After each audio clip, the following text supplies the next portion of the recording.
Go. Alrighty, how's it going, anyone? This is the Unapologetic Nerds podcast, our very first episode. My name may or may not be Aaron. I'm here with my co-host, Brian Marshall, Albino Massacre. How you doing today, Brian? Doing great. Can't complain. Yeah, I guess it wouldn't matter if I did anyways. indeed, indeed. You can complain, but it wouldn't matter. Yes, you're absolutely right. Brian, this is our very first podcast episode, actually, because you put up a podcast in your infinite wisdom of us practicing the podcast. What's up with that? Well, as my bad best friend for 15 years, we decided we talk about nonsense Monday through Friday, sometimes on the weekend, just about everything. And we both just decided, why not just throw this on the internet? And if some poor soul wants to actually listen to this and comment back, and God forbid, give us $1 to do this, then why not? Why not just put it in the ether? Our name is Unapologetic Nerds because that's just what we are. We're not trying to be edgy, but at the same time, if something's woke, if something is DEI for hire, if something is gender or race swapped, then we will call it out as is. Well, we'll Um, definitely have an opinion on it. Some things I think between you and I will bother us more or less depending on what it is, and I don't think those things in and of themselves are bad, if you ask me. Well, I mean mostly, but they do tend to produce really just bad art, in my opinion. And we do love to complain. I know I love to complain. Uh, and you're all right. We talk about this stuff all the time. We express our feelings and we have thoughts. And listen, we thought, hey, anybody can make a podcast. We'll make a podcast. Little did we know that that's actually not as easy as you might think. And we tried so hard to get this going. We were supposed to do it last week, but life kicked me in the nuts, as it does, and that didn't happen. And then I tried this week to make it happen on my end on my laptop and all the programs you need and everything like that. And for whatever reason, it just decided that I'm not smart enough to actually make this happen, and so that fell through. And then by the end of it, we just found this app on the App Store and decided to do that. But then we ran into another roadblock. You want to explain that roadblock, Brian? Because that's what you had to deal with. oh God. So yeah, it's basically to do a podcast, you essentially want the Audacity app. That seems to be the general one that most people use. But you also Yeah, need there's a that. mixer. And we Yep. downloaded what was considered a very good mixer. Yep. And we were trying to do this through Discord because you need a call. And Discord compresses files, it makes it sound good. And Aaron tried his heart out to do this, but it just would not work. We even tried to hit up our mutual I think friends, you mean Joe. I think you mean Joe. Tried his heart out. Joe Schmo over here, Yeah. tried his heart Yeah. out to get this to work for days on end, on hours, and just couldn't do it. I know how it feels when something should just work and it does not, and you just want to Oh my God. somebody's head off. So much We even had cursing. our So much cursing. we even had our good friends over at Nerds podcast help us out, and don't know why. Aaron's got a great laptop, just could not get it to work. So, I think it ended up being there's the mixer, the Audacity mixer, uh, not the Audacity mixer, the voice meter. I had the wrong one. I had the wackest one, the voice meter, and there's a voice meter banana, ah, which is what he had. Yeah, he thinks so he having a does banana admit is his fault. bad. I never said I wasn't wrong. I said it wasn't easy. So I, I've since downloaded that. So next week we're going to try to do something better. Hopefully the sound quality and everything will be better by then. So apologies to anybody who's listening to this on our very first podcast that might not be the best sounding, might not be the most structured, might not even be good, which is a high likelihood that that is the case. But we're But going to try to get better at this, and we're definitely going to try to do our best to be honest and tell things how we definitely feel about them because we're unapologetic, but also to, like Brian said, not just be edgy for edgy's sake, but just to tell it like we see it. yeah, basically, we're just going to be having a conversation right now, like we normally would if it was just me and him alone, except less Yeah. racist. If we're Speak for yourself. but just real quick For though. anybody who doesn't know, I'm actually a minority. I just sound white, and Brian's white as hell. Yeah, So you got that right. But just real quick, yeah, we're yeah. Go ahead. basically recording through the Riverside app, and because once you're done recording, it turns it into a file. I did not know this. You cannot just upload a file to YouTube, which Which is I which guess is it where we're makes gonna be sense, but to me, uploading I this. thought you. So I basically have to take that file, put it in the iMovie app, which basically turns it into a photo, like a very long. It'll just be like a long 2 hour, 3 hour photo, however long this podcast is, and then from there I can Mhm. upload that because it to YouTube because it thinks it's a video. So we'll just have to do this on Right. YouTube. We also found And out, you'll see the blackest screen you've ever seen in your entire life. Especially unfortunately, it'll if be you a have black one of those screen, movies. but it will have our It'll be template on all there. black, just saying that there will be a black screen. But it will have our template, Unapologetic Nerds, and um, apparently you need an RSS feed to just put your podcast on Apple Podcasts, which I did not know that, and that costs money. And until we can get a bunch of these out, and if it makes sense for us, then we might get an RSS feed, put it on SoundCloud, which will then put it on every streaming platform there is. But that would be Right. a little later after we got a bunch of these cranked out, and we're Yeah, and doing better I at think most this. people have. You're absolutely right, and I think most people have YouTube, and YouTube's just the easiest thing anybody can get anywhere. It is It free. comes on your phone.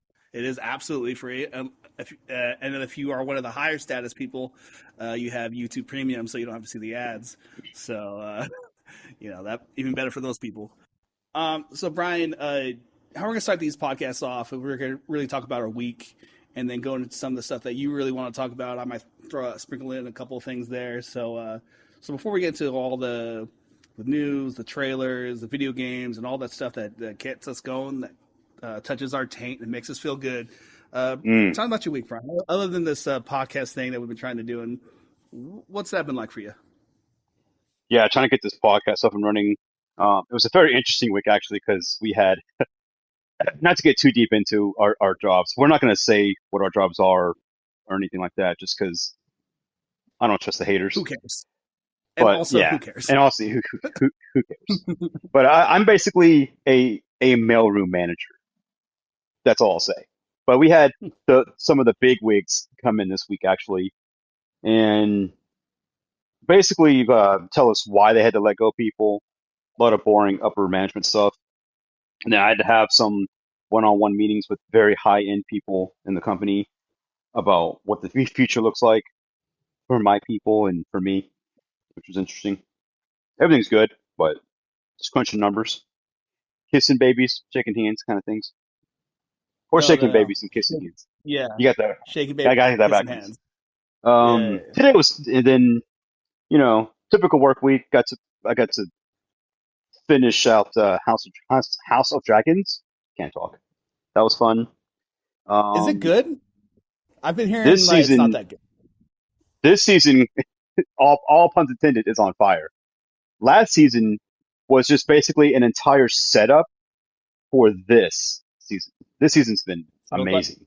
Walking Dead season two that sucked, Yeah, and then it I, got some I, I good might stuff. talk about I might talk about it just for a little, just for a tiny bit after we're done.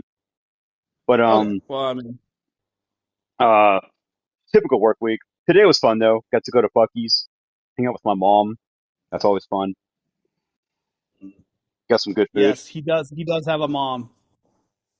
I do, and we hang Uh, out he's at not, least once a month. yeah. It's very important. Even though albinos are hellspawn creatures, this one has a mother. I went to Busey's or Bucky's, however you want to say it. I call it UCs. Always spend every dime that I have at that freaking place. Cannot ever go there and not Overrated. spend. That place is You know, totally the overrated. only thing I'm texting about is fuck. So I'll say it's properly rated. I will So say, yeah, anybody who hasn't been to one, anybody's been to one, it's fine. It's cool for the first time. But if you go to any place more than 5 times, it's just another place, and it's a big gas station. It's just a gas station. Oh, it has other stuff in it. Yeah, so do other gas stations. All right, actually, sir, Bucky's is overrated. I'm sorry, it's Busey's is got overrated. Busey's. Yeah, it's got like 100 gas pumps, and then you go inside, and it's like a freaking Walmart inside there. But everything is this beaver. It's like that's what Bucky's is. If you don't know what Bucky's is, by the way, I don't even. Do you even live in this country? You know what Busey's is? Busey's is Disneyland for rednecks. I'm gonna tell you that right now. That's what Busey's is. Dude, yeah. Like, oh man, this is like you won the lottery, and you know how they say, oh, "I'm going to Disneyland." Friggin' Southern folk are like, "I'm going to Busey's," Yo, and yo, then you yo, just yo, have we're to gonna have stick our up. birthday party at Busey's. And you know people do that, and you know people do that. Dude, All right. do you know So what? Do you know what? I'm just Did saying, I if you tell you the like it, story? hold on. If you like it, by the way, totally fine. Love what you love. All right. I'm just saying, you've been there once, you've been there twice. Third time, you're like, all right, whatever. Where's that sandwich I like to buy or whatever? Come and get the peanuts. That beaver, dude. Okay, so I did get every single time I go, I get the beaver brisket sandwich because you cannot not get that, the staple. And I also get a big reason why I go there is because I freaking am obsessed with the caramelized um, nuts that they have, I know you love nuts. the the cashews or whatever, walnuts, the caramelized walnuts. They're so freaking good. Got a whole bag over here. I might chomp on here in a minute. That's why I said everybody gets a pair of nuts. Let me get them nuts. But other than that, though, just saw Spider Man. I'll do Yeah, a very small. we'll talk about Spider Man next week. I still haven't seen it, and I was made a promise to see it this week. And this is how you know Hmm. I'm a liar and a man of no honor. I did not see it this week, A bad friend. but I'll tell my version of the week. I had a lot of stuff going on, and then it sucked, and then it got better. So that was my week. So I didn't see. No details I did, whatsoever. uh, that's enough. That's in fact that's probably more information than anybody needs.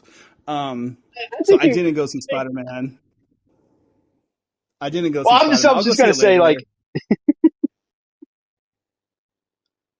people might care about you, I, man. If I'll, you want people to care about you, you know. He had some bike issues. It was terrible. We'll just say that. yeah, yeah. Bicycle. You know, I like to ride my bicycle. I'm queen over here.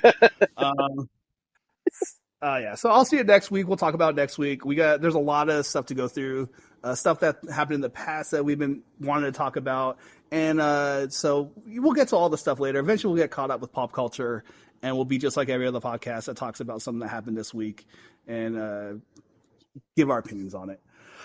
So, Brian, the first thing you have on this wonderful list you sent me via Facebook Messenger, which is how you know we're professionals, you want to talk about, you call it Woke Runner 2099, the trailer. Dude, I call it Woke Runner Yeah. 2099 because, first off, Here we about go, me, ladies and I gentlemen. am obsessed with all things cyberpunk. It's one of my favorite things in pop culture outside of maybe Lord of the Rings and Harry Potter. I love cyberpunk stuff. So once Amazon said, "Yeah, hey, guess what? We're doing a TV show out of the Blade Runner movies," I was like, just my pants. Okay, that's awesome because they got a lot of money. Now, listen, if we're going by the Lord of the Rings show, obviously they don't know how to do things properly. But Hold if on, they hold do on, have hold on. money to dump Hold into on, hold things, on, hold on. I must interject. I refuse to call it the Lord of the Rings show. I call it the Rings of Power or the Rings of Power. All right, so it does not get the honor of being even a discount Lord of the Rings show. It's the Rings of Power, and so just a correction uh, on your part. Please continue. Okay, so I'm gonna so on on on my list, I have a show. This goes into what I'm about to talk about. I have a show called The Neuromancer on my podcast notes that I want to talk about as well. Well, for It almost Blade slipped out. Runner, I watched the trailer. It has Hunter Schafer as the main character, wearing these giant pads on these shoulder pads. It tries to be, you know what it's trying to do? If you've seen the cover of the Cyberpunk game, she's trying to be that. And I think somebody at Amazon watched I don't even think they even watched or played the game. They just saw the trailer for the game and they're like, oh, this looks like Cyberpunk. Let's add this and sprinkle this in and sprinkle this in. Because when I watched the trailer for this Woke Runner 2099, nothing about it gives me Blade Runner vibes, personally. Well, before we And get into all that, Brian, before we get into all that, why do you call it Woke Runner? Because I think if for people who haven't seen the trailer, like myself, I haven't seen the trailer. By the way, everybody, the shtick is Brian brings up a bunch of stuff I haven't seen or haven't heard of because I'm a caveman, and I'm just going to give what I think about it based on what Brian says. So uh, that's how informed I am and up to date. So, Brian, explain to me and anybody who's listening why you call it Woke Runner. Because I saw well, that, I was like, what the heck? You got Hunter Schafer as the main character. And Hunter Which Schafer from is Euphoria is a man who transitioned into a woman. okay, So that's why male I to call this female. Woke Runner 2099. Because they have a trans Okay. as the main character. Which you can argue that that is like Cyberpunk is very all that stuff is very left leaning, I admit. But, you know, if we're just going by Well, the movies, we don't really get that. let's not just do left and right. I think cyberpunk at its core, at least the philosophy of cyberpunk, is transhumanism or what it means to be human. Because the idea in cyberpunk is that how much of you can you take away and still be human, or conversely, particularly talking about the Blade Runner series, which is I think a lot of people would argue, at least in cinema wise, is probably the father of visual cyberpunk. How much like can a replicant actually be human? Like, can something that's not organic in the regular sense be a person? And that's what that movie is essentially about. And in the cyberpunk games and a bunch of and things like Alita Battle Angel and all that, how much of your body can you take away and still be human? And this does get to that core question, which when we're talking about uh, people of trans identity, that does bring into question of does it mean to be male or female, and those are questions that can, I think, be asked. But when you're talking about media and what's entertaining and all that, it does kind of there's a track record, at least as far as Brian and I are concerned, of a particular political message overriding art and quality. And this does, at least what Brian's bringing up, sound to me where this just seems to be a political stance versus, especially when we're talking about Amazon, a political stance instead of something where they're actually trying to be artistic in any sort of uh, genuine way. Do you think I got that right? Well, Yeah, obviously you do, but that sounds pretty correct. One of my biggest things, though, when I'm watching the trailer, I didn't get very, and this is Amazon, by the way, dumping a lot of money into stuff. I just didn't feel like this was very cyberpunky or cyberpunk-esque. Like, I don't expect this to be 2049, like a $200 million budget type thing, because they've said this is right. going to be 8 episodes, and they're not doing any other seasons. Now, granted, if So millions kind of of like a people one watch shot. this, yeah, but that being said, if millions of people do watch this show, then obviously they would do season two. Because why? Because Well, money. the odds are against it. Again, when you make a political statement like that by casting the way you do, it really does. You know, it really does put off.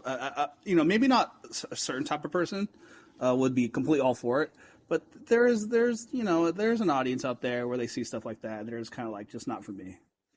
No, thank you, as it were. Especially when is that the main character? Is the casting? Is that what you said? Yeah, her. I guess him and Michelle Yeoh. Gotcha. They gotcha. They did get me. Comes out November 25th.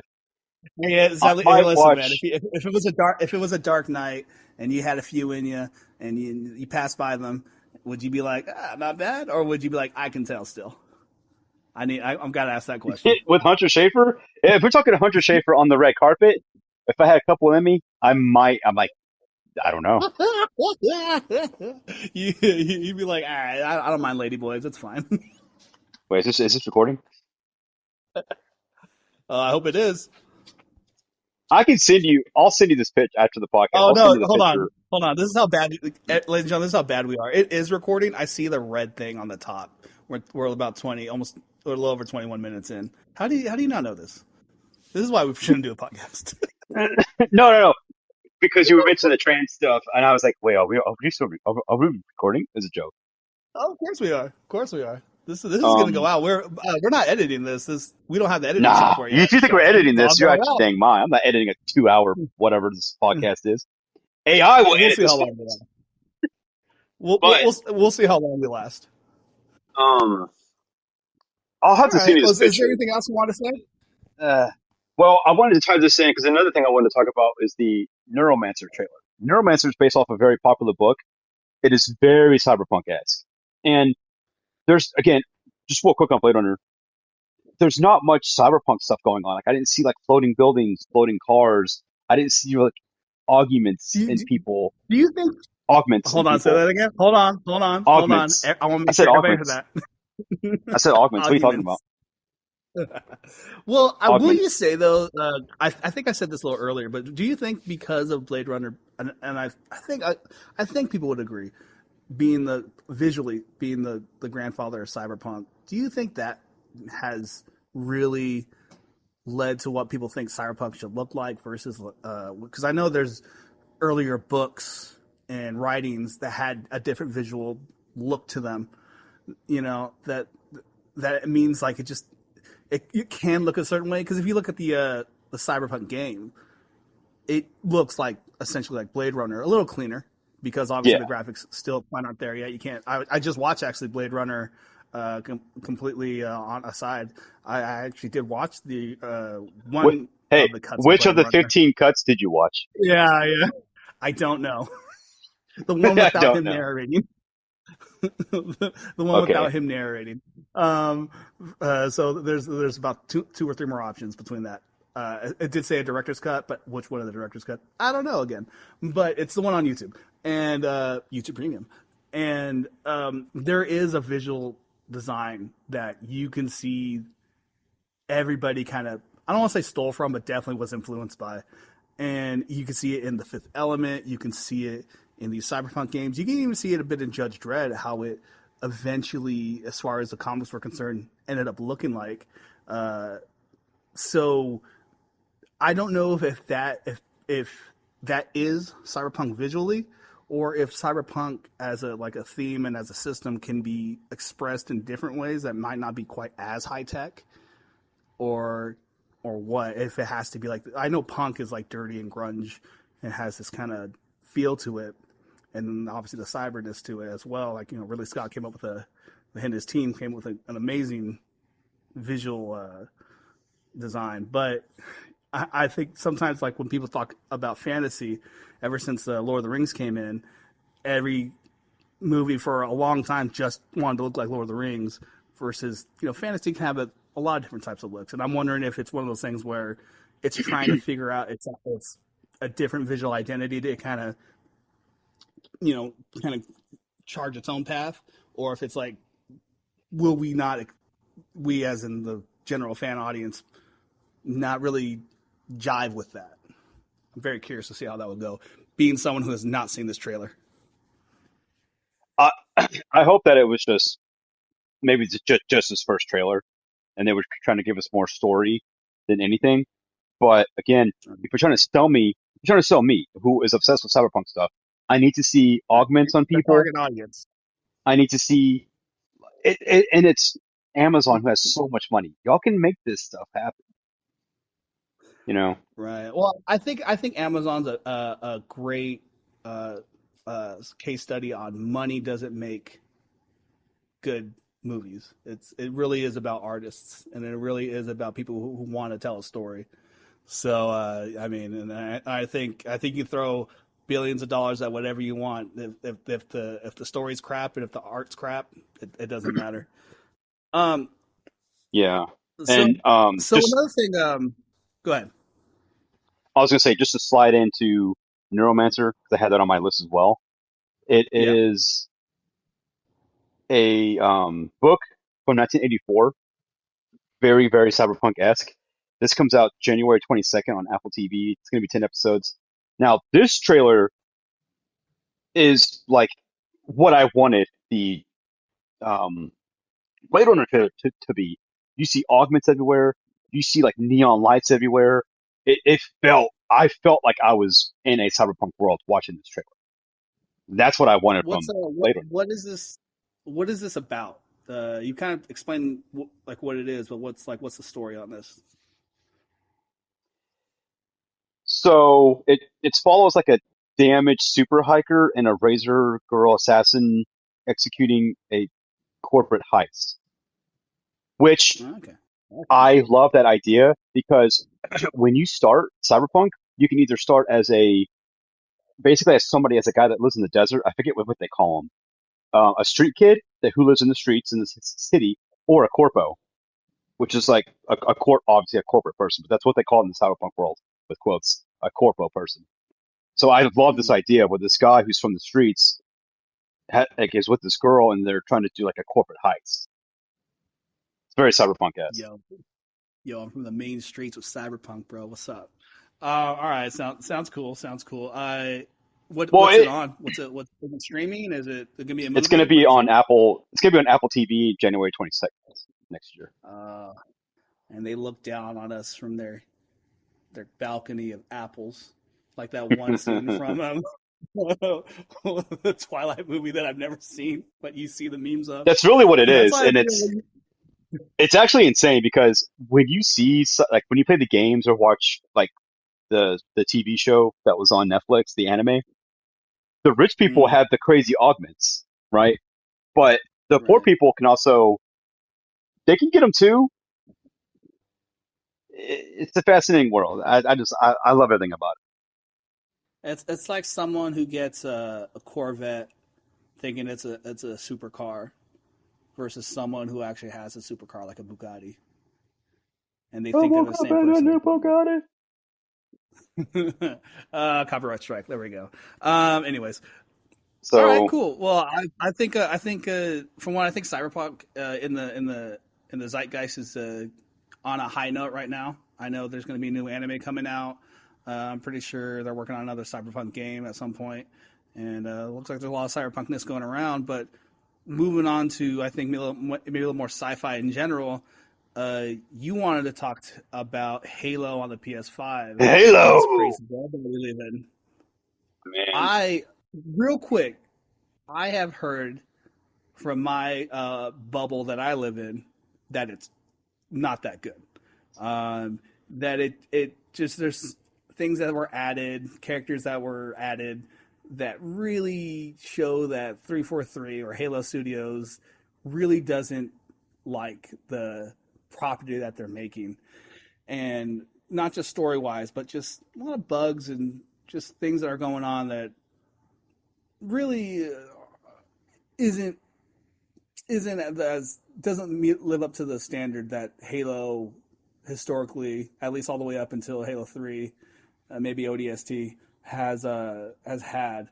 And as someone who grew up in that time playing Halo on the original Xbox, yeah, I'm old, and uh, all the way up into the Xbox 360 era, you know, it's hard to watch things you love become bad in real time, and be handled by people who just don't, and at least as far as I'm concerned, don't care about the property.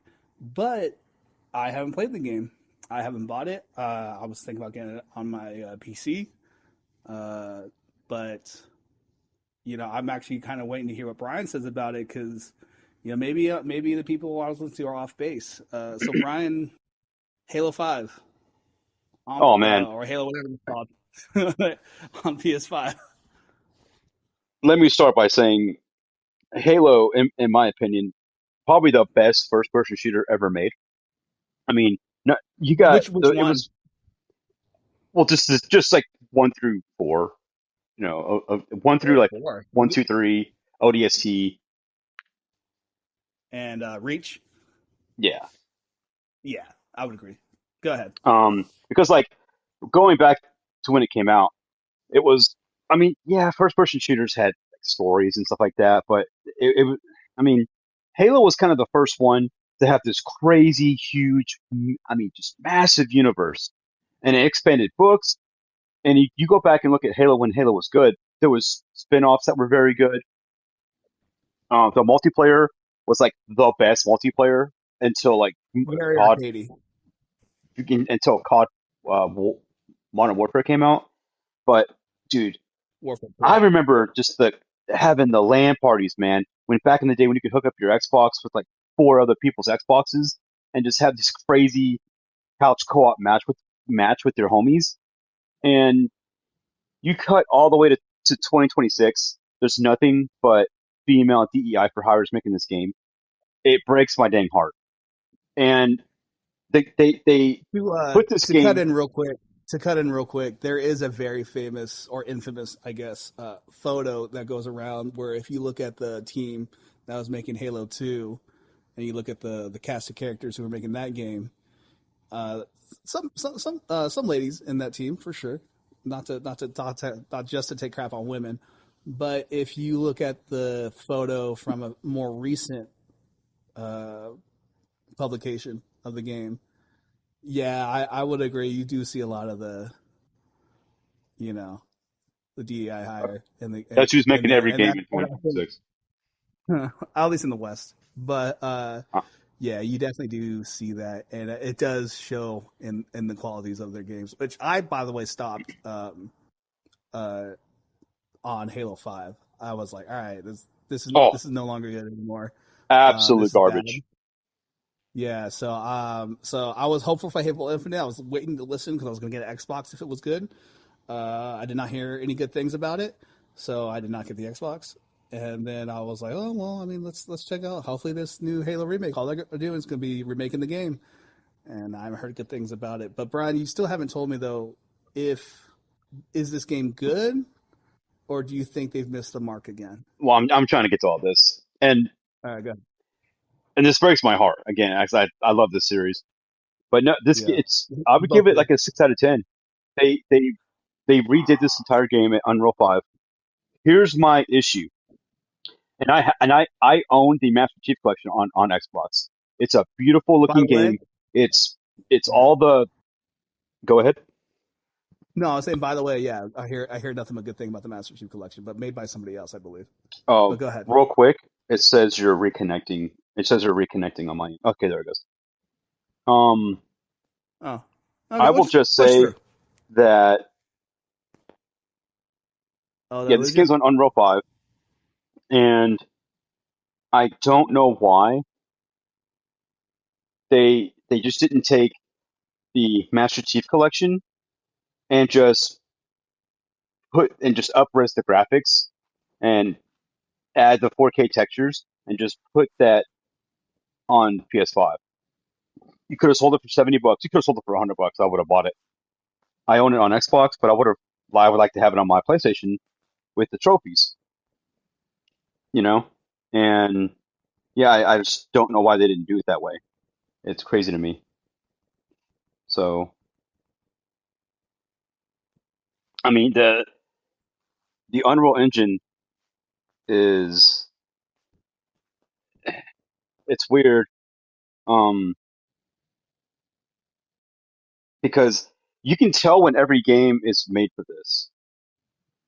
You can tell like a lot of games are made for this. Hold on.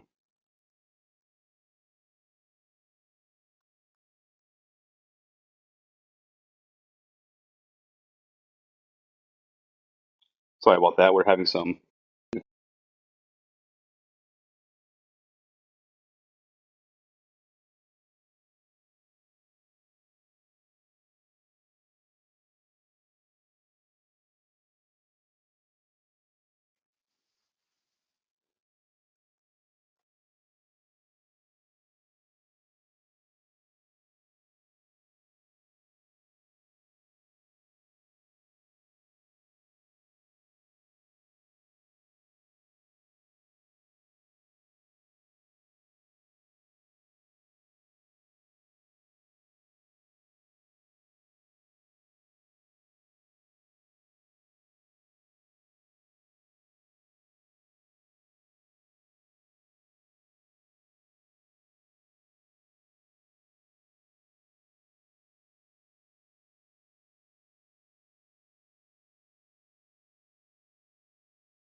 Is it re-recording again, or is it back on?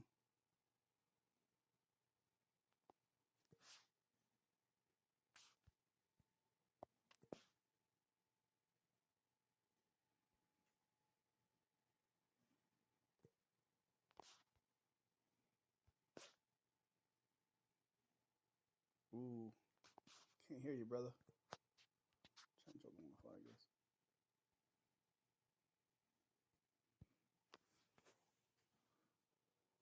Are you there, Brian?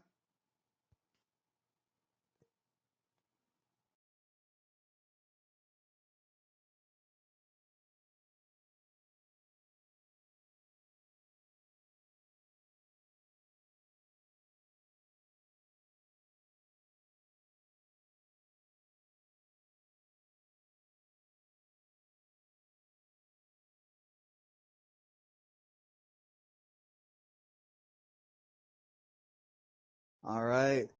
Well, welcome back, everyone. Technical difficulties. Like I said, we're still learning. So this video is going to be in two parts, hopefully only. But we'll see. We'll see how this goes. I one thing I will say about me, and I won't say a lot, is I am definitely a mountain man. The city and me are far from each other, so my connection isn't always the most stable. But Brian, you said you gave it a 6 out of 10, and we were lamenting the fall of Halo. Yeah, so yeah, I'm gonna give it a 6 out of 10. This game is done in Unreal 5, which Unreal is either it's very hit or miss. My big issue with it is that when developers use Unreal, and you can contest to this, most of the games just look the exact same. Like you can tell when a game is on Unreal. They look pretty, but they don't look as nowhere near as good as when somebody creates their own Yeah, engine. to piggyback off that, I dabble in Unity, the game engine, and as with any engine that you use, it has just a way that it is, and you can't really get past it. And things look, especially in Unreal Engine 5, and everybody's talked about this. We're obviously not the first people to talk about this, but Unreal Engine 5 just has a look to it, and because it's made to streamline game development to make it as for the developer as easy as possible. It the programs take a lot of artistic identity and funnel it through whatever machinations it has. And what ends up happening is, as Brian just said, things just look like an Unreal Engine game, and that really comes down to how well anybody knows the engine. And I'm not gonna lie, I mean it's not a really fun engine to work on because you really don't get that granular feeling that you do when you're coding uh, exactly how you want something to look like. And when you're making your own, because there's engineers who make these uh, game development programs. When a I want to say this right, when a company has their own, when a game development team has their own program that they use, if you look at is it the Fox engine that Kojima still uses? I think so. Yeah, that's the one that he made himself. Yeah, if you look at the games he's made on them, they are like actually unreal. That those things Yeah, fit on a yeah, they're PS5 insane. and they look as good as they do. But that's because the whole team knows exactly what that system can do, can't do, its strengths and weaknesses, and they have a very intimate knowledge of not only the system, but the person who developed the system is in the office just down the road, and because or up the way, and because that's there, if something's going down, you just give somebody a call, they make a change that you need to make, and then boom, you get to the game to look exactly how you want it to be. But a lot of these developers who, for one, we talked about a bunch of crap about them, that they're probably not the best developers, little DEI hires there, um, and then you give them an engine that is just a do do whatever engine, not a bad engine by any means, but not a focused engine. You kind of you get games that are just that, completely unfocused and full of problems. And if there's a problem with the system, you got to wait for the people at Unreal to fix it, versus you having complete control of the source. Yeah, and I don't understand why they even wasted the time and the money and the resources that it took to make this game when we have the Halo collection. Like it's sitting on my Xbox right now.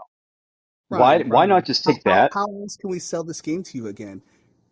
How I'm else can telling you we how. make money and nickel and dime you? Oh, How man, else you can talk about nickel and diamond. I would have paid $100, dude. I would have paid $100 straight up if you would have just took the Halo Master Chief Collection and ported it to PS5 and just gave me some 4K textures. Well, that's what they're gonna Like do, Brian. make the game. They're gonna re-release that on the PS5, and then they'll nickel and dime you. I just don't understand. It would have saved them so much. Like Xbox, you are so close to not even being. I mean, this is as old side tangent, but you're so close to not even being a company anymore, making games. What, and you're wasting money on this. And apparently the numbers are out. This did not sell well on PlayStation at all. This did not do what they thought it was going to do. So Do you think the just they general should have audience just. knows it's out on PS5? Do you think that's something that people are Oh aware yeah, of? it was a very big deal. It was a very big deal. That this was coming to PS5, and I don't get. a lot of I don't. sites made a big deal about it. And I just don't think people care, dude. I think people had their time with Halo and they're like, yeah, we moved on. Well, And it's that just might the be first true. game and y'all want $60 for it? Are you on crack? I I mean, think that that's might what be most people true. thought. I think the brand is definitely has been damaged over the years, and the idea of Halo on Dude, PS5 doesn't really it mean what it could have it's been. it's tragic because the last two Halo games are complete and utter garbage. Apparently the last one, the multiplayer is fine, but nobody's playing that anymore. Even like Dr. Disrespect can't even get into matches.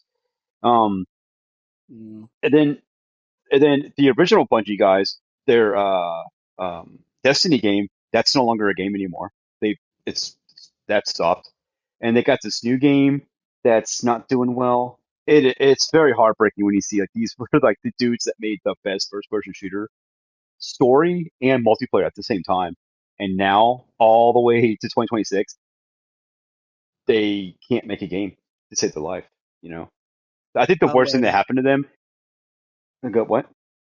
I was gonna say, by the way, for anybody who ever hears Brian say in 2026, if he took a shot every time he did that, you would Oh, die. it's my favorite thing. And when we get into next year and 2027,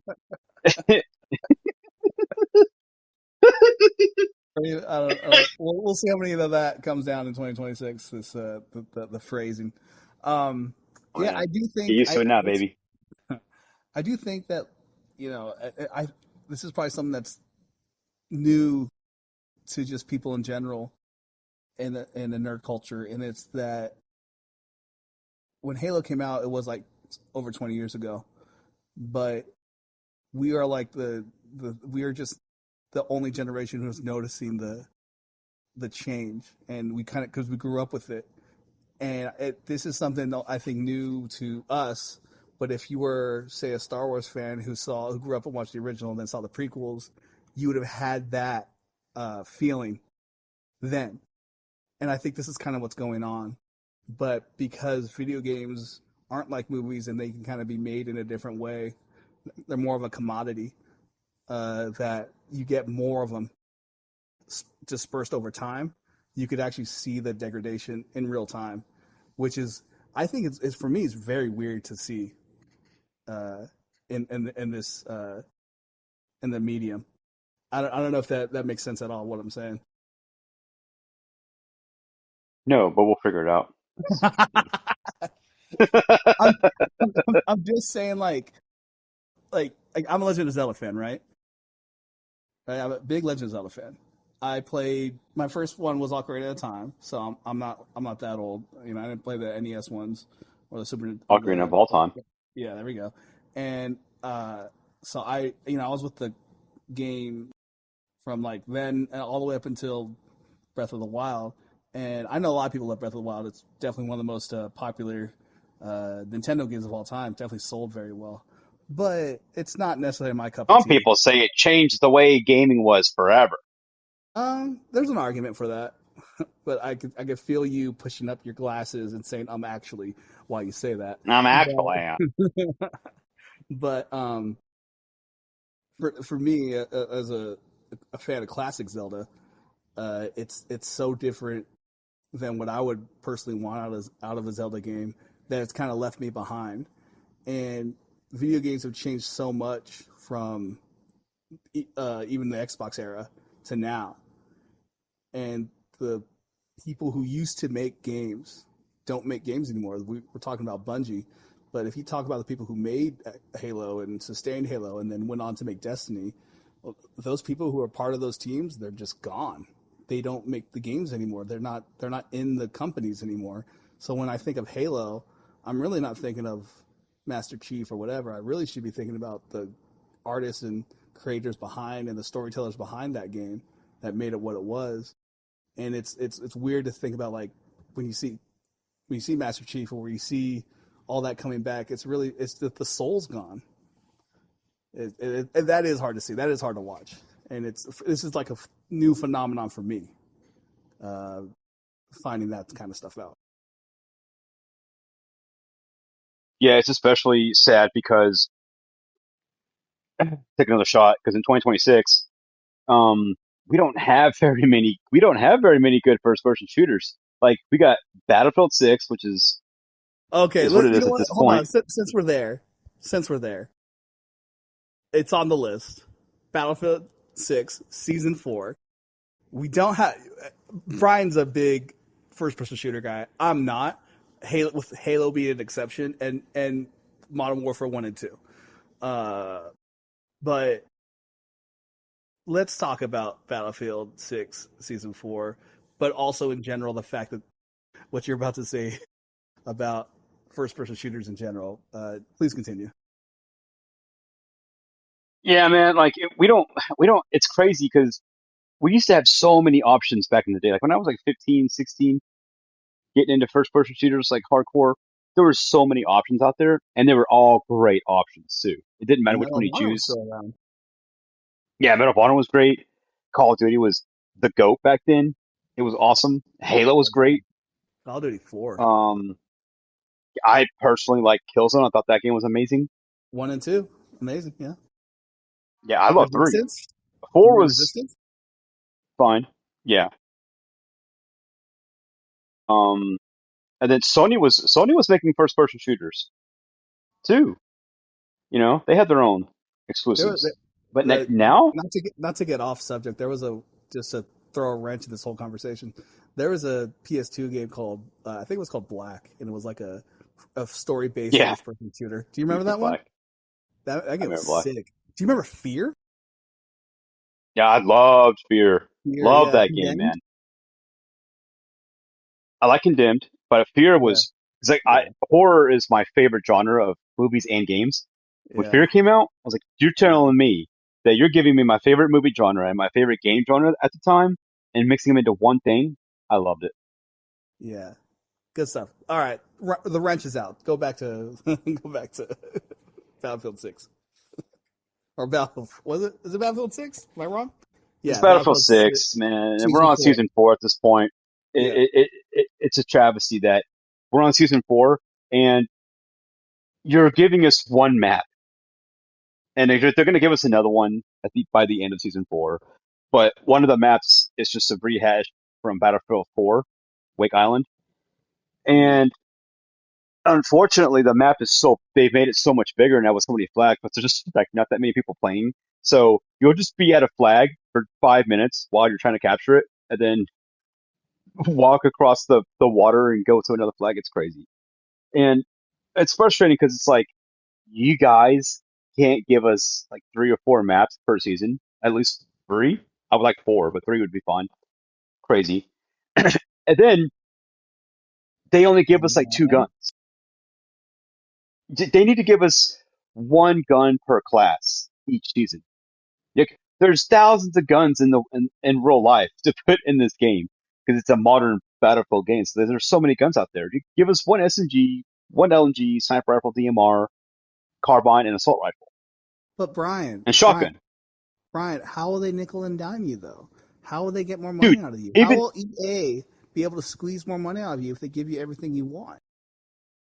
because okay, they could even say, "Hey, this is the season because the seasons are technically free. You can buy the Battlefield Pro Pass, but the seasons are technically free. The maps are technically free, quote unquote.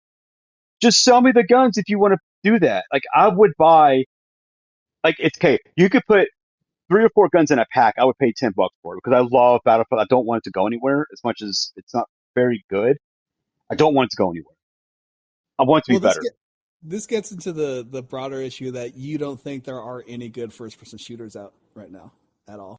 No, I don't think so. You can make an argument, and I'll let you have the argument for Apex. A lot of people like that game, and that game is does very well still to this day. It's not for me personally, but I don't think there's like a absolutely amazing first person shooter out right now, and that's so But sad to say. Brian, Counter Strike. I mean, the game where you get hit once and you die, and you got to go super slow everywhere. Ah, God, get out of here. But you can get 100 Yeah, or something. You can get like 200 frames on a 12-year-old PC. It's great on 720p dear God, low settings. that game is like 15 years old too. By the way, I'm not talking crap about And Counter and Strike. I'm and just and saying. you got Call of Duty out here. Oh my You got god, Call I of Duty can't out imagine. here still on a 12-year-old engine. Golly, they got like their original Warzone map that's still out is like a 12-year-old engine, and we're talking about, I mean, a studio that's got so much money and it sells pretty much the most copies of indie game like out. So it just baffles me, man. It really does. Yeah, I can't imagine. Oh, it says I don't reconnecting. get Can what's you hear going me? on over there. Oh man, it's wild. Um, having having some more technical difficulties. Uh, yeah, Aaron lives way up in the mountains, man. So until he can figure out his internet situation, every now and then he cuts off this call, and we're trying to do the podcast. But let me see what's next on my list. We'll just go to the next one. I'll just talk by myself. See, you've got the Marvel Tokon beta. Part Hey, what's three, going on, man? everybody. Part three. Like I said, I'm in the mountains. I think we're No, gonna it's still try. recording. It's still recording for me. It's starting on Yeah, for me, at it's 10:15. we're at 17 minutes. So from All now on, right. if this I just let everybody know that you live in the mountains, so sometimes it's going to disconnect. But just join, and I immediately send you a text to join. So just join back as soon as you can. But I'm pretty much Hey. done yapping about the first person shooters. So I guess we're on Marvel Well, I Tokon. want to add to that. I said this before we were talking, but I can't imagine because my favorite genre of game is fighting games, and there's so many great fighting games out right now that I love, and I'll go back to games that I have loved for many years, and I will still play them. But I can't imagine not having a game out or every game that's out that I would play, I hate. That's such a rough thing to go through. Well, And let me good. just say real quick, they are making good first person shooters that are that are just campaign only. Like Doom, for example, like the new Doom is like campaign only.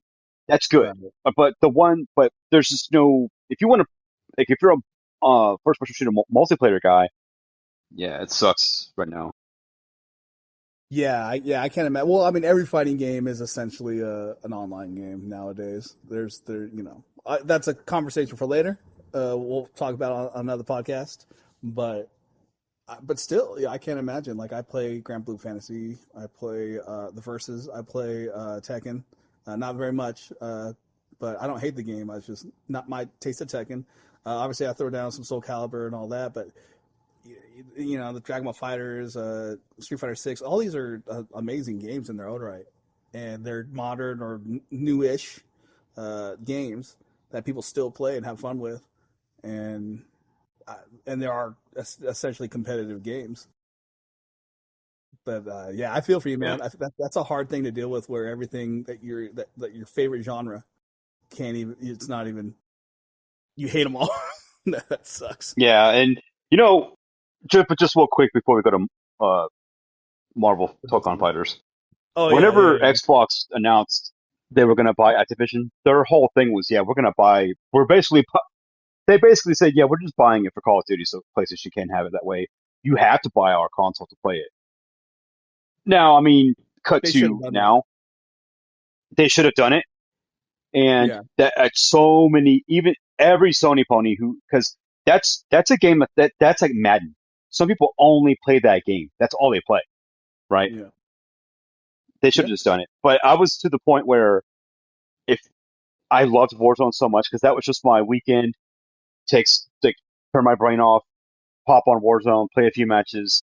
I was ready to get an Xbox just for that game yeah. because that's how much I like to just play first person shooters and They didn't have relax on the those. balls. They didn't have the balls to do it. Also, the courts didn't allow them to do that either. So there's that.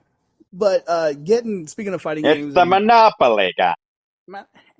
he doesn't have a monocle, even though everybody think he does. um, getting back to the fighting games because I was trying to gracefully lead into the next thing, but A transition. a transition, if you will. very cyberpunk. Um, um, Marvel Tocon beta, you played it again. I didn't for again the same reason that this podcast is going horribly. Uh, I'm up in the mountains. My Wi-Fi is not the best.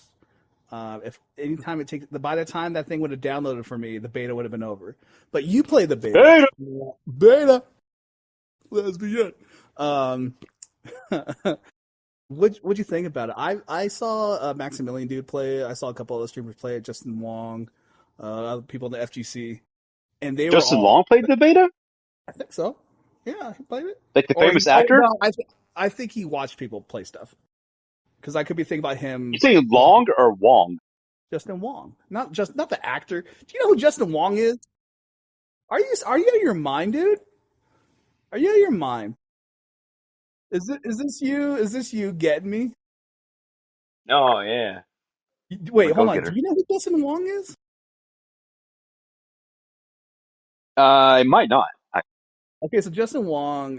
By the way, for anybody, just so you know a little bit about me, I do love fighting games. Like I said, I love the FGC. I love how evil it is and how welcoming it is at the same time. Because once you get through that, like everybody hates you moment, then everybody loves you, and then everybody doesn't love you again, and you're just in your own cliques. Good job. But Justin Wong's one of the greatest fighting game players of all time. He's he's best known for, at least for me, for two things. He's part of Evil Moment. Is it 43? Oh my god, I'm showing that I'm not real nerd. Where they do that parry in Street Fighter 3 Third Strike. I don't know if you've seen it, where like the Ken is like parry blocks the whole thing, and then like does the combo on Chun Li and wins, and the crowd's just going crazy. Daigo was the guy who was Ken, and Justin Wong was Chun Li. It's infamous, and it's crazy in the FGC. It's probably the number one moment in the FGC of all time. And then he's the guy who did the combo, and the guy goes Justin Wong. Oh my god! But he has a YouTube channel out right now, and he's a cool dude. He understands fighting games so well that you're gonna know who he is. And the fact that you don't, Brian, hurts my soul. And by the way, if anybody who does know who Justin Wong is, and I butchered what he's about, the fact that he's one of the best Marvel versus Capcom players of all time, one of the best Street Fighter players of all time. Yeah, I know that too. I'm just saying.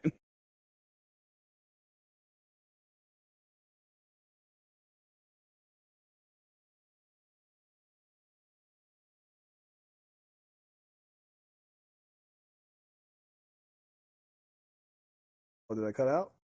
Can you hear me?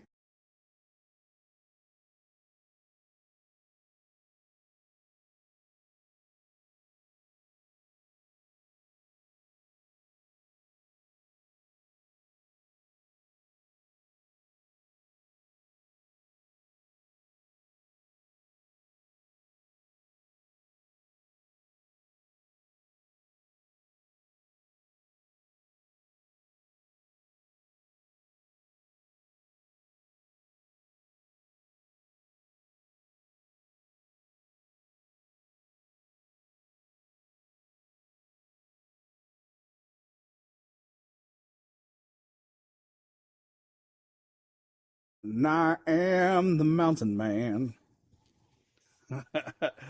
Where'd I leave off, man?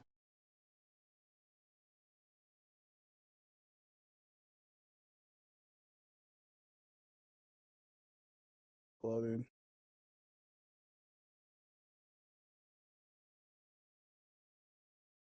Better if I.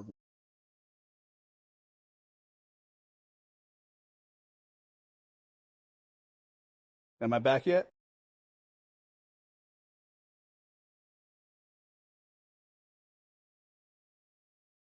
Am I back yet?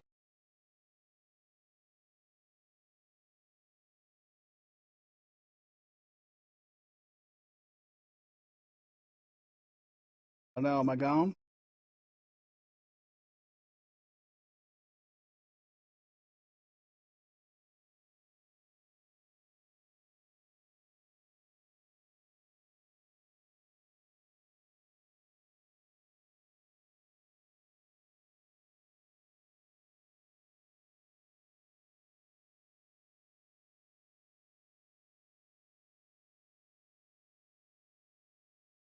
All right, everybody. Sorry And about that. welcome back.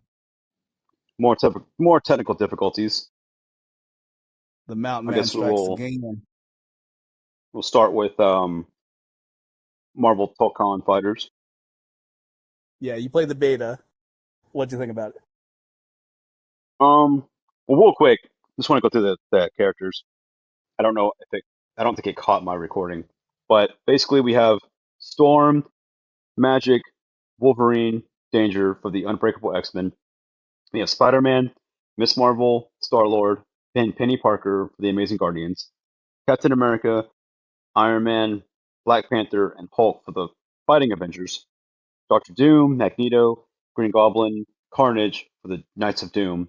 Ghost Rider, Blade, Deadpool, and Loki for the Samurai Outriders. 20 characters to start. And then first DLC character they announced is Cyclops. Yeah, his The game, Phoenix variant. I love the way the game looks. That was like the first thing that I had to play this game.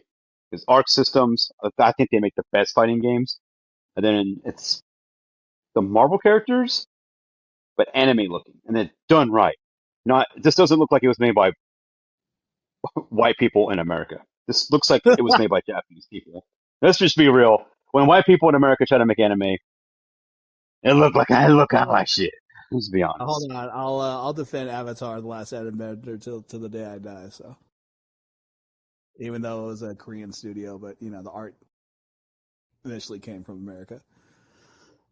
Yeah, for one, those teams don't make any damn sense, other than the Avengers one. All those other teams just don't make any sense at all. But Well, there's like one of the teams is just X-Men, right? I mean, yeah, but it's like at least half of them are just like, oh, the samurais because everybody got weapons, I guess, and then the Amazing Guardians. That's a dumb team. That doesn't make any sense. The Avengers ones, Avengers. I guess you could say, but I mean, obviously they're trying to pick out some characters that have not normally been Oh, into by the the way, they try to trick Marvel you with the Black Panther. It's actually Shuri. Fury. You know, you gotta let him have one because it's still Sony. Sony's still sorry about that. Sony's still that was on accident. Sony's still it's Man, my dog. My dog was being silly. I did that to him. My dog's right next to me. I have a dog, or do I? come with podcasting. Uh, welcome to podcasting. Yeah, you're in the big leagues. Um, yeah, it's still made by Sony. It's a Sony product. So I don't think this will be on Xbox, if I'm not mistaken. But I like the way it looks. Obviously, I actually don't think it's the best Arc System looking game. I think Xrd or Grand Blue is still probably their best looking fighting games. Um, I do like Guilty Gear. I do like Arc System games. They do make great games, but I mean, obviously, they're 2D games, and I'm more of a 3D fighter guy personally. So, like, sometimes getting trapped in the corner for 3 minutes, it's not the most fun thing where I got to option select out of there, but well, whatever. Um, Well, if you get good, I wouldn't have to. I mean, if you can do a flash kick or you can do a DP. That's the only way you're getting out. Uh, Yeah, you would like the DPs. no, Dragon Punch. But We'll go with that. yeah, we'll call it that. That's what it actually is. Um, I am curious about this game. It does look cool. Everything I've seen about it does seem to like they listen to all the I don't want to say complaining, but the criticism they got, and they are making headway into making it a game that I think really is going to be a very fun game. Again, haven't played it. Everybody probably can tell by now by this part 3 recording we got going on. I'm gonna have to be somewhere else that's not where I live. I'm gonna have to do this at a freaking Starbucks or something. Uh, put on my MetaQuest 3, and we'll get to that later. But yeah, I'm excited for it. I do like it, and this is actually Brian brought up the Shuri thing earlier. This is where I don't care because the quality of the game is so high that even though I would prefer T'Challa, because I think that is the Black Panther, and I think he's just he's cooler than Shuri because who really the fuck is Shuri? Uh, but Very strange that they didn't go with him, by the way. he wasn't. He was in. I think this game really is trying to be different from the Marvel vs. Capcom series, and he was in the last one. And this is we were talking about this off podcast a while ago, but this is why I think they didn't have guys like Thor or God, who else? Like other people who've traditionally been in NBC games, you know, Yeah, not because having Thor is crazy. well, I mean, if you're going to cut one of the main He's a main Avengers, Avenger. yeah, but if you're going to cut one of them to like have more people in, he's the one you cut. I mean, he's obviously the least popular of the main Avengers of the main four But in, Avengers. in 2026, I don't know if that's true. I'm drunk already. No, I mean, like, obviously Iron Man's probably the most popular Avenger right now, but before that was definitely the Hulk, and then Captain America has become very beloved in the. So you can't have an Avengers team without Captain America. But if you're going to try to get in new and different people, obviously you're going to cut Thor out of that. So I mean, he'll probably be on the DLC down the road, or he won't. I don't know. I would be interested to see how they made him because I actually did not like his gameplay in the Marvel vs. Capcom games 3 and Infinite. But I think they're trying to separate themselves as much as they can from that because it's still a tag-based fighter with Marvel characters in it. How do you make it different? You have a different Black Panther. You have you you have characters like Magic and characters who are just not who you normally think would be I hate like when they huh? add characters like Magic. It's like why, Well, I will you say know? again, I was gonna get about this because we know how we like we're crazy sexist individuals or whatever chuds, but I don't mind Magic. She looks really cool. I like big sword characters. I don't mind these changes because the game itself is good and the game itself looks cool. So when they do stuff like that, that's probably a mandate from Sony. It doesn't bother me as much because the game's cool. And it's like, all right, well, my tolerance level is a lot higher because the actual product is good. So that's where I think when this kind of stuff happens, it's like, well, if it sucks, then you start looking at this stuff and complain more, which is what everybody does. But if it's good, then you can kind of let things slide. And I think this is one of those I could let slide. For one, she does look cool. I like her style. I like the way she looks in anime form, the way they drew her face or designed her like the way her face looks and like how do I say this without sound like a pervert? Like the body type they chose for her. You know what I mean? It's a little more like I don't know. Like it looks better than the usually the comic style where she just looks like another regular Jean Grey body type. You know what I'm saying? Whatever. I don't know. But one thing one character I have no interest in is the robot Spider Girl thing. Like that's See, that is a thing that's like, okay, Spider-Man's in this. Why do we need this little girl robot just because she was in Into the Spider-Verse? I get it, but overrated like, movie. oh god, that's fighting words, buddy. Oh man, listen, I'll get my ass kicked by anybody to say that movie is completely overrated. Its art style is trash. Oh my god, blasphemy. Yeah, come on, dude. You threw a bunch of colors everywhere and cranked the animation to make his animation, but it sucks. Looks like I'm watching a 3D movie without 3D glasses on. It's just, it's annoying. Oh, but they spray paint. Oh, shut up. Like, oh, yeah, But we got they Black did that in Spider-Man. '90s, We got huh? Black Spider-Man. We got Black Spider-Man. Hold on. His name's Miles Morales. So if you're gonna be a pleb, at least say his name. But no, I'm not. I don't care about that. I care that the movie sucks. One thing I The have story's said, good though. It's a no, good it's not. story. It's a good movie. No, it's not. No, it's not. What? You don't like the No, it's story? not. No, it's not. No, Have you? it's Yeah, not. you've seen it. I've seen the first one. I haven't seen the second one because I didn't like the first one. So I don't talk crap about the second one because I haven't seen it mostly, but I don't really want to see it. I have no desire to see it. I don't have to. I need a bunch of colors in my face for. And by the way, when I say colors, I mean like Well, neon you would colors. absolutely hate the second one because it's Yeah, on steroids yeah. I as can't. far as that It's stuff just goes. it's too much, man. It's like it's such an undefined or rather unrefined uh, art style that It's it's got a cool urban soundtrack. no. Well, listen, I don't even like hip hop. I like heavy metal, and I don't have an eclectic choice in music taste. So there's also that. So I'm not saying I'm right. I'm just saying I don't like it. And I think it sucks. And you're Wow. wrong for liking it. That's what I am saying. You've heard it first here, folks. Leave your comment down in the section and let us Let know the where hate begin. I'm just saying, overrated. I will at least say Let it overrated flow for sure. through you.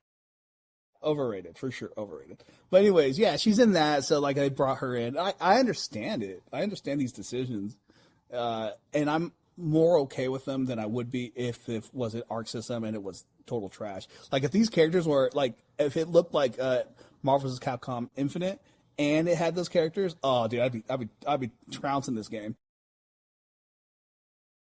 But it looks like an Arc System game and it plays like a cool Arc System game, so I'm all for it. Day one buy, baby. Well, it's already out. Do you have it? I'm a liar. Yeah, it came out this That was weekend, more of a actually. that was more of a turn for. I don't listen. You know the budget's the budget. You know the budget. I'll get it eventually. Yeah, it came out this But, weekend. oh, we're sitting here talking about the beta and the game already come out. Oh man, aren't we up to date? Oh, you put it on the Well, list. I typically, man, Did you not you hold know on? what? Did you not update that list? Has that list been sitting there for like 2 weeks or something? Well, I still wanted to talk about it. Only only in our Well, the main game, podcast. like the game that's out now, isn't any different than the beta. It's the same thing. I'm sure it's a little different because there's I don't know, maybe There's a not. lot of people online actually not liking some of the. They need to patch it apparently. Listen, Big issue with just the like game is just that they have auto combos. I think So I think people always complain about auto combos early on in a fighting game because they don't know the combo route. Once you figure out the combo route, auto combos don't mean anything. Generally speaking, for anybody who's saying like, "Oh no, actually, they actually are too strong," and because it makes the game easier, I get that. But generally speaking, when you have auto combos on and you do them, and you could figure out the combo, what makes what makes you good at fighting game isn't doing combos. What makes you good at fighting game is conditioning your opponent. That's what yeah, makes you real good at quick, fighting game. Go do ahead. you? I don't know if you know this. If that's top of your head. I don't know Do they anything. So allow? Do they allow auto combos at like Evo? no, no, no, Okay. no. Not. But also anybody who's at Evo who's in the top 8 or whatever, and anybody who matters, they wouldn't. They would never use auto combos. They would use parts of auto combos to like fill in a gap sometimes. So I guess in that case they are allowed. You But don't think there could be somebody so good at auto combos they could take somebody like one of the top no, 10 guys because at Evo? the auto combos aren't there to make you good at the game. They're there to make you feel good at the game. But like there's like in Street Fighter 6, they had the two modes, and like and early on there was like, oh, might be a little too strong for the competitive scene. But once the game gets figured out, all that stuff just goes by the wayside. Like you don't see anybody anymore using that kind of stuff. Generally speaking, because like the more control you have over your character and being able to do the things you need to do, and your skill level gets better. You kind of leave that stuff behind. It's really only there for casuals, I'm all for them for casuals. Being a filthy casual myself, there's some I've never used them, but I mean, if someone were like, weren't we playing? This is a story we're going to say over and over again, everybody. So if we ever talk about this again, I apologize. We were playing Blaze Blue, one of the fighting games from Arc Systems, and I'm The goat, okay some would at that say. game. Huh, say what? Some say it's the goat. I would. as far as 2D fighters are I concerned, would. I would. I definitely I would. would too. But yeah, but Brian and I used to play that religiously. And one of the newer ones, well, newer being 10 years ago, came out. And, uh, you know, you know, not to toot my own horn, I'm a little bit better than Brian at certain games. This might be one of them, just like Brian's better at certain games than I am. And I'm used to having a certain type of match.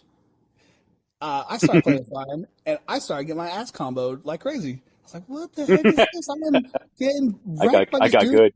He got good. I was like, dude, Brian got good. Was he practicing combos? And he was nailing combos, like unequivocally nailing combos. I'm just sitting there like, what the heck? Yes, yes. Makoto, I think her name is. Makoto, yeah. Yeah, the biggest underboob you've ever seen on any game design character. Uh, God bless all systems. God bless America and Japan. Um, I'm getting hot. I'm like, this is hold on. This is he's getting too good too quick. What happened? I was like, are you grinding over now, whatever? And then I do the thing that I think is considered rude in fighting games. I start looking over as he's playing the game, and all I see this piece of crap doing is mash X.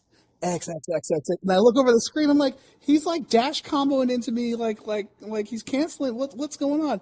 And then the next round I look over, I'm like, did you put on auto combos? The deceit, the betrayal of a friend to do this, to put on auto combos. you, How dare you? you should have been so good that it wouldn't have mattered. Well, here's what happened to finish the story. And to make my point, I did eventually learn what the combo route was. And once you learn the combo route and you figure out where the punish is, auto combos don't mean anything because you just know exactly what someone's going to do, and they've conditioned they've conditioned themselves to just do this one thing. You learn the combo, you beat the person, you get over it, you get good, and I suck, but and that's just what happens. So I'm all for it, but for that time, Brian felt like a king. He was whooping my butt. I was his bitch. You know what I mean? And and I think anybody who's playing fighting games needs that feeling. So I'm all for it. I This is say, why Tekken 8 exists. yeah. I mean, well, we can talk about that later. Different one. So the game's out. The Tokon's out. We haven't played it. We're literally talking about the we're talking about the beta when the game's out.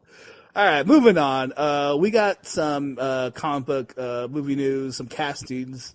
Let's kind of get through two of them real quick. We got the Ryan Gosling as Ghost Rider, the guy from The Long Walk as Black Panther.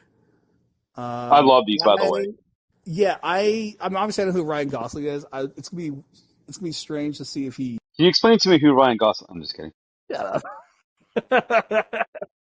um, that's a weird role for him because he really is more of like a quirky, picks kind of interesting Now, stuff actor. I love this because I've seen him in Drive, and I've seen him in Only God Forgives, and A Place Behind the Pines, where he's playing like these crazy, weird, super quiet, very serious, don't mess with me characters, and he can do that very, very well. Yeah, and he is a good actor. But what I mean to say this is weird for him is like, do you really think he's gonna do a 3 picture deal with and then like 2 Avenger movies, like a 5 movie because they do like long movie contracts, and it just doesn't seem like it like that's a Ryan Gosling move. So this is kind of interesting to see. Yeah, I mean, if the money's right. Well, if we got to see, we got to. I mean, he's got big shoes to fill. Because I mean, listen, if he's gonna put on a performance, if he's gonna put on a performance like Oh my God, Nicholas! Oh my God! Listen, Nicholas Cage, that crazy son of a bitch, Hollywood royalty, awful. put some Just respect on his name. oh my! I just did. But he's an awful. I don't even. Oh, but Ghost Rider. I'm so this is where I'm losing my nerd cards again. Ghost Rider's what's Ghost Rider's character's name? It's like Johnny something. It's not Johnny Storm. Johnny Cage. Yeah. Oh I god, don't I'm gonna know, have to dude. Google this. Is it Johnny Oh my god, Walker? what was hold on. Uh That's a UFC fighter. Ghost Rider. Yeah, I don't know his name. I don't. Something about him being like a Johnny goes to hell. Blaze. Johnny, of course, of freaking course it is, because Yeah. these jackasses back in the day when they were making these characters and names.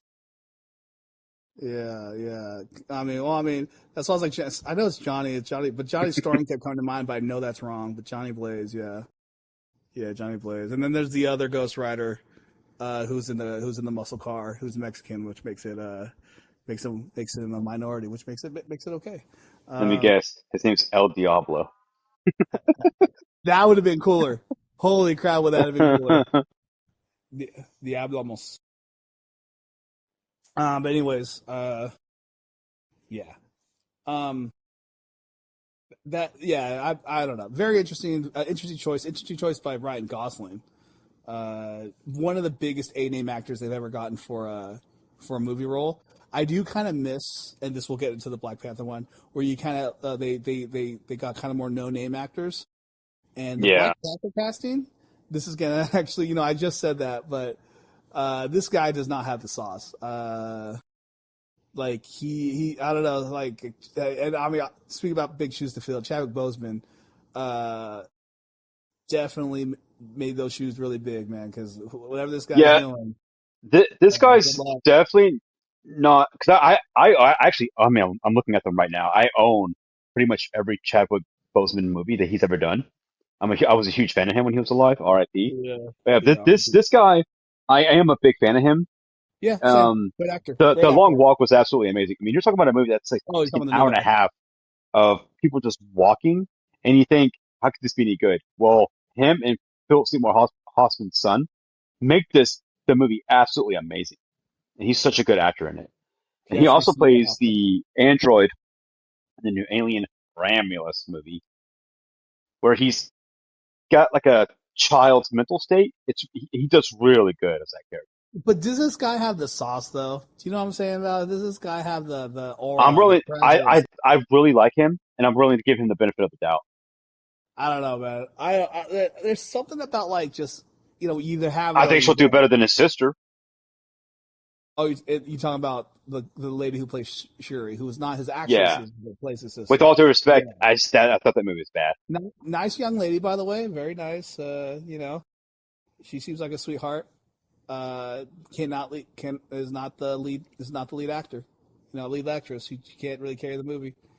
They And should they should have just recast it then. But oh man, okay, we talked about this forever, and you disagree with me. Have you flip flopped on your idea yet again? By the way, everybody, Brian is the albino massacre himself is an absolute flip flopper, they and don't call me I'm Brian the calling you Flip out. Flopper Massacre for nothing. They didn't tattoo that on my taint for nothing. I keep saying taint tonight. What's going on with me? Hmm. Anyways, so have you flipped on this? Do you think they should have recast him back then? Because you said they shouldn't when we talked before, but Yeah, you're because changing like your at mind the time when he died, I'm like, man, the guy is such a good actor. He's so respected from everybody in the community now? that I'm like, yeah, you can't recast him out of respect. But seeing how that movie Turned ultimately out, ended up being, yeah. I think you should have just recast him because that movie was not good. Yeah, I mean, I think sometimes emotions can keep people from doing what probably is the right thing to do for the not actually just for the character, but actually for the actor. I think this is the kind of guy who would say no recast. He just seemed to have that quality of character as a person to say that, because I mean, I'm pretty sure everybody knows, but in case he didn't, he died from cancer, but he still played all his movie roles while he was suffering, and Yeah, he had that level of character as a human being to put his best foot forward, and I think that says a lot about him for one, but also I think that says a lot about like what his wishes might be. And I think he probably would have been like, no, just recast. And I think that would have been the right decision. It's too late now. It's going to be very convoluted. This guy I haven't seen anything he's been in, but I'll just defer to you. And you say he's a good actor. yeah. He's kind of Well, walking into something. just real quick though, Yeah, they're gonna have to do something weird in Doomsday where he's older. for I some think reason. they'll pull him from the future because he's. I do know in the end of the movie that he had like a son, and they'll probably just pull him from the future and bring him Yeah, he into wasn't. the. He was really young in that. Yeah, but you know, there's time travel, Brian. Come on, variants, time travel, Okay, God, multiverse, bad the storytelling. We got TVR. it all. Yeah, we got it all, Brian. We got it all. Ugh, So you know what? It's gonna be ugh. fine. Ugh, ugh. Get ready to hear a lot of that, by the way. Ugh. I hate that, but yeah, I've heard this. I listen, dude. It's one of those writing crutches that when you're uh, creatively bankrupt, you go to multiverse and time travel. That's what Yeah, you do. That's don't just what you reboot. do. Just Well, do you want no. to dive into the Doomsday stuff Um. since we're Yeah, I think we kind of gone over the Ghost Rider and yeah. so We'll I kind we'll of want talk to go about at this. Doomsday, but I'll just say this before anybody judges me too bad. Just know my personal feelings about Marvel is they have not been good since Infinity War, and I didn't like Endgame. So for me, Marvel has not been good since like 2018, 2019. Can you elaborate on why you didn't like Endgame that much? If you Um, can make. listen, I think people have soured on it over time, but I still think the majority of people like it, and I can understand why people like it. It puts the bow on and everything, but it is. If you go back and watch that movie, it is a meandering movie. It takes forever to get going. It is boring most of the time. It's characterizations of a lot of its key characters. You use the same word twice, Aaron. Why don't you? Is uh is kind of just trying to be funny for funny's sake, or trying to be interesting, but at the end of the day doesn't really push any of those stories forward in a way that I feel emotionally satisfied. I think the deaths are completely unearned and kind of stupid. And I mean all of them, including the Robert Downey Jr. one. Uh, How dare you? like the Black Widow death sucks. Uh, How I mean the obvious Fat Thor and Smart Hulk. Uh, just Thor was complete and utter blasphemy since the beginning, yeah, and never, ever never. since then, I've never wanted to fight a human being so hard in my life, and I wanted to fight Taika Waititi for making Thor a fat joke in the entire fucking movie. Well, he didn't direct that, but you know, Taika Waititi is it has if he doesn't care about a movie, he is a bad director. But I mean, who is? But When that movie just real quick, dude, when that movie opens and we what got movie a are we talking fat about? Thor, What and movie are we talking about? when we Oh, see Endgame. Fat Thor, Oh, I wanted to that's beat important. the shit out of everybody who thought this was a good idea. I Oh mean, my god, you might want to fight Chris Hemsworth because I think he was all about it too. But screw that guy. No, I'm kidding. nah, Um, he's a good boy. but dude, that was Fat Thor was complete and utter blasphemy and so disrespectful to the character. I feel. It's not only that it's like it's just a bad joke. It's like it has there's no tie into the comics at all. You know, you essentially turned him into Volstagg, and Well, actually, if you go back to issue 535 in 1948, there is a Fat Thor where he's depressed and he gets fat. And that's what we're taking. These it, that's what they do, man. Marvel does this bullshit that I fucking hate. Well, James Gunn does, DC does it, where they'll take a damn. Oh, hey, guess what? In 1999, in this one issue that ever happened one time when this character did that. Yeah, we're gonna base a whole 3-hour movie on that. Really? Don't make no damn sense because the character for 200 years has been the exact same way. And you're going to take one issue that nobody cared about, by the way. Like, don't even get me, don't even get me started on the fucking Black Cat. just don't make no sense. Get this, oh, Yeah, the so I Captain mean, Falcon so shit. those are the obvious easy ones, and there's more, and anybody can pick those stuff out. But I think essentially, it really just comes down to that it's a very unsatisfying movie. I actually watched it night of, when it came out, and I watched it with one of my friends who was not Brian, and when we walked out of Traitor! the movie, when we walked out of that movie, we looked at each other and we were just like, that wasn't very good. I didn't like it. And and I get that like it's trying to be like a culmination of all this other stuff, but in the spirit of what the movies have before about pushing forward, trying to tell the story, moving, like rushing towards this ending. The movie wants to go back and remember this. It kind of like the member berries thing that South Park made famous. Uh, it's just like, hey, remember this? Hey, remember that? Hey, whatever this. And it's like, how about instead of going backwards, we actually still push the story forward more, that where we deal with these consequences. And I just don't think that the movie did that well. And like I haven't had the inclination to watch it back. I think when anybody thinks about watching it, they just think about watching that last scene. Which honestly, that last fight scene kind of sucks too. It's just like a Hold big on, man. You're gonna sit here and tell me that when freaking Captain America held the damn hammer, you weren't jizzing in your pants? no. I'll tell Oh, you. Listen, if I'm bored and then something cool happened, for one, it was also spoiled. It was all over the internet before it happened. Anyways, I think you sent me a picture, and my friend who watched that movie with I think sent me a picture too. So I was already spoiled. But two, if I'm bored for like 2 hours, Man, if that last 30 minutes like gives you something, it's just it's not enough. It really isn't. At least for me personally.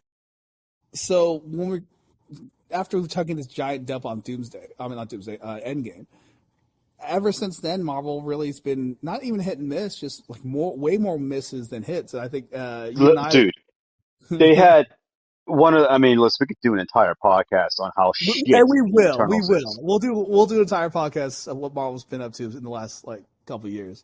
Like, But I think the only. I mean, look, you got Spider-Man, the I think you can Homecoming. take Spider-Man out of it because he's an anomaly among all these other characters that Marvel actually owns. I did really like Guardians 3. I haven't seen That's it, the Yeah, I thought so that's the last Marvel film I actually ever bought too. yeah.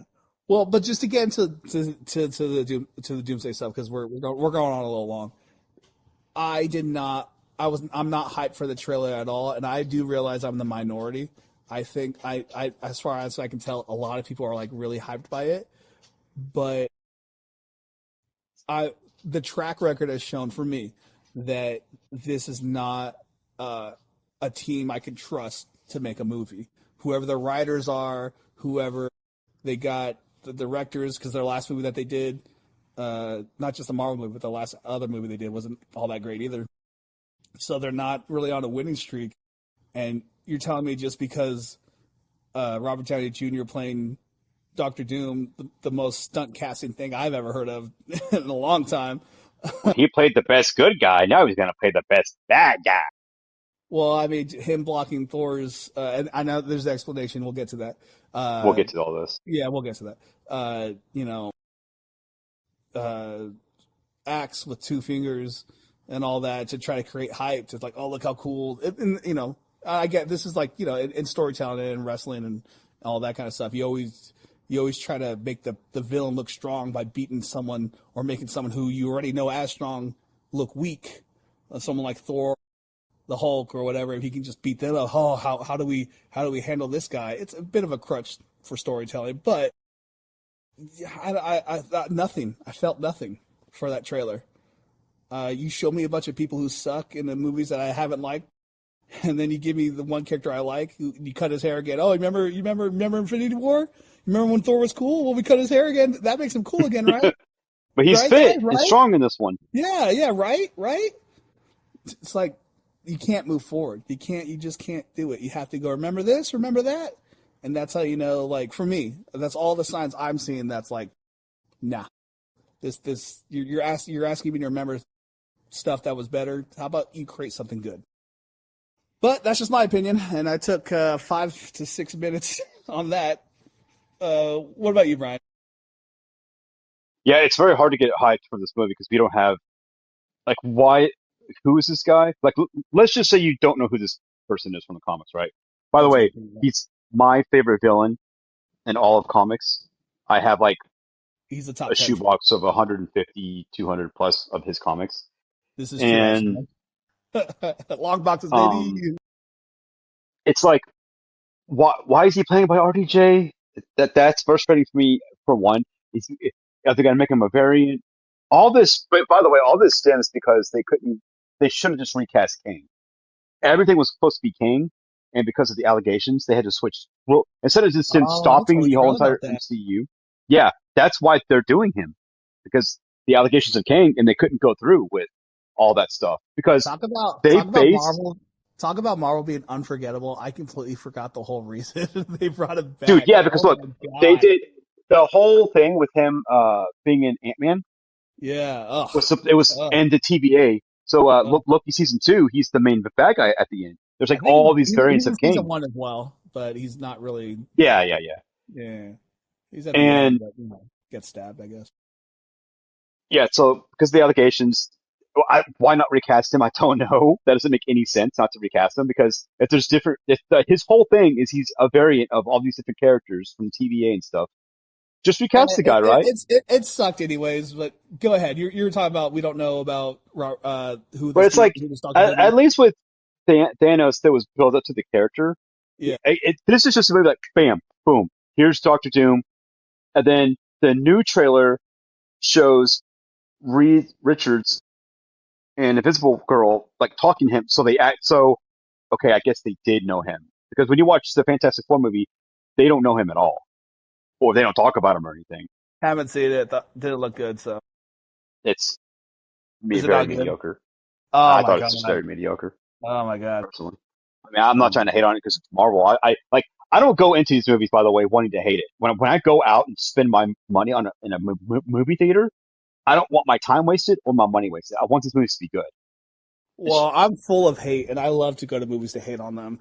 But we're different people. So but yeah, so apparently in the new trailer, they're talking him as if they used to know him. I'm gonna cut to um. Did recently watch or listen to a Kevin Smith podcast. He was in Hall H when they showed off this new trailer, and according to him, they did a breakdown of his suit and they showed people his suit when they were done with the trailer. And he does have a a, a rune for Thor, so that's like they might be saying that's why he can block his axe. He does have runes for Wakanda. Oh, I'm sorry. Oh god, what's her name? Scarlet Witch. So if she tries to attack him, that's probably why her witchcraft won't work on him. He's got a rune, I think, on his chest. He said for Captain Marvel, so she can't use her gem power on him. So I think that's how they're gonna kind of explain like how he's so powerful. He has these different runes, I guess, from different timelines or something. I don't know, but there was a Can you hear me? yeah, man, I'm being polite. Oh, okay, I'm sorry. So there has been some different scripts leaked, and the one that's been really heavily making the rounds. By Don't the know if way, this is true or not. hold on. Potential spoilers for anybody. If you don't want to listen to this, uh, maybe Well, dude, if skip. you haven't seen Endgame, what are we doing? Well, I mean, Endgame's whatever. But you're talking about potential leaks about the about scripts, and this stuff may or may not be true, but because of the amount of leaks that have been shown to be true from a lot of these people, you might want to skip a couple minutes in the podcast if you don't want to be spoiled by anything. Uh, but go ahead, Brian. But and also, real quick, Brian's a notorious spoiler. I will do Dude, I my got best. more spoilers than all the Fast and Furious movies combined, baby. Exactly. No amount of family can stop Brian from spoiling. Um, uh, So like one of the bigger spoilers that's going around is whenever Captain America in Endgame, he went back in time to go with Peggy, and because he wasn't supposed to do that, he was supposed to just drop off the gems and come right back. But in that movie, he stopped and had an entire life with her and a child. We see this child in the trailer, the first trailer for Doomsday, and when they showed off the teasers, we see him with his child. So we know that he did that, right? And we know that that's part of this. So The big leak is that because he did stay with Becky and had a family, he ruined the universe that Doom lived in, and his family died because of it. And now he wants vengeance on the Avengers because of that. Is essentially the big spoiler. Doesn't really If explain that's why true. Robert Downey Jr. is Doom, unless he never takes the mask off and he just plays the No, voice. 100% he takes the mask off because the newer trailer that was at Hall H, when the Hall H trailer is the trailer that they should have put out in general. It's because at the very end of it, he rises up, he brings up all the Sentinels and starts just murking dudes. Yeah, I think you know. I'm also a fan By the of way, real real quick, quick, real quick. I just gotta say this before we go on. This is more of about Doctor Doom specifically. There's two different versions of Doctor Doom in the comics. There's regular Doom, who's basically gets clowned on by the Thing, and isn't really that like he's a threat, but his intellect is a threat. The fact that he is his own sovereign and he can manipulate and all that other stuff, and he is smart. He is a threat, but he's not really throwing hands with the best of them unless they do something to where he's got the Beyonders powers or the Molecule Man's powers or whatever. He steals somebody else's powers. He steals Galactus's power or whatever. Just he's some doing that other. for, he's probably Yeah, going to do that. yeah, I know. But like, what bothers me is that he's really more often than not he really is not a big villain.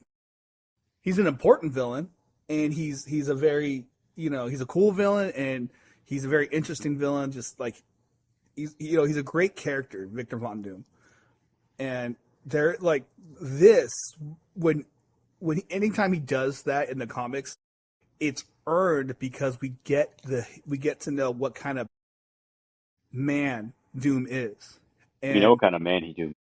I know what kind of man you are, but like the that drive to go for ultimate power, that's a story element that, as far as I can tell, is kind of not how I don't know how you tell that story in less than because he's only going to get about 30 minutes worth of the movie, Yeah, well, they've already and said the movie's like 2 hours and 45 minutes long. right, and how much of that is going to be dedicated just to telling his story, and can you tell that story and tell it well in like whatever time they give him? I really Well, don't know. I've also been hearing that the majority of Doom stuff actually won't be until Secret War.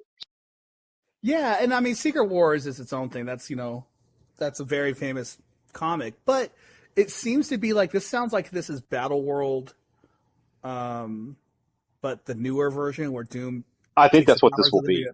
Yeah, I mean, at least this part of it. But it's like it's so this again.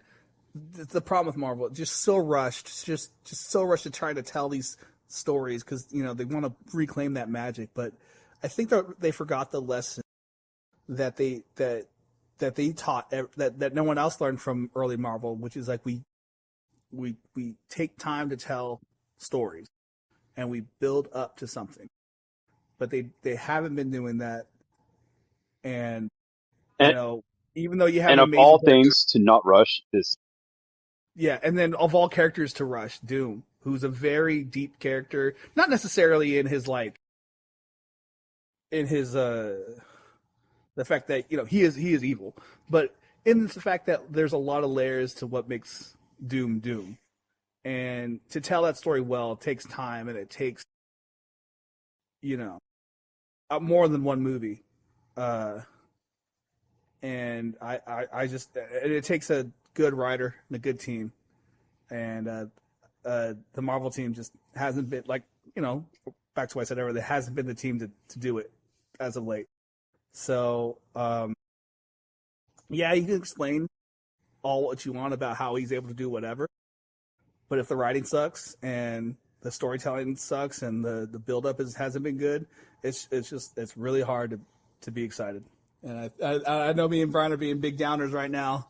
Well, almost 2 hours in by this point between the all the edits or all the uploads we're gonna be doing. But yeah, you got to be honest, unapologetic. Unapologetic for sure. And we don't want to hate on this stuff. I mean, No, Marvel used to be really good. I Granted, they want, had some bad apples here and there, but ultimately they were very good. and I think it's this is get back to the Halo thing. You could see the downfall in real time, which hurts because you know these characters you grow up with them you create your formative years with these stories and with these characters and you see them become lesser and anytime because comics and comic book media is very strange in that even though there's someone might create the character, the different writer might come in and add something to a character that becomes part of their identity, and that carries on to different writers and becomes this amalgamation of different storytellers to create what we as the audience have an idea in our mind of who these characters are. And once that gets solidified in the fandom, it's really hard. And at least people like me and Brian become very critical when they deviate from those established characteristics. And when you see the quality, at least in our minds, go down, you can't help but say, "Hey, this used to be better. You should continue to do better things and not be doing bad things." And this is just kind of this. I guess this is what this essentially what this podcast is just us looking at things we love and liking things, but more often than not, because of the way media is right now, is being like, a bit of a downers, aren't we? It's true. It's Yeah, very true. yeah. All right, well, we've crapped on Marvel enough. Uh, you have some reviews you wanted to get to real quick, but I'm looking through this list. There's one more thing you want to talk about. It's the Onslaught movie by the guy who was the last guy to direct Um, the last I'll, couple. I'll go ahead and just talk about yeah, I'll go ahead and talk about that trailer and the character just for it will be super quick. So Yeah, I don't know Onslaught's anything a new about. movie from Adam Ringard. He's done the most recent Godzilla Kong movies. He's done some other really good stuff. He's got a way more hits than he does misses. He's a pretty cool director. Well, I mean, those I like movies, the say last what you one. will, they do have good action.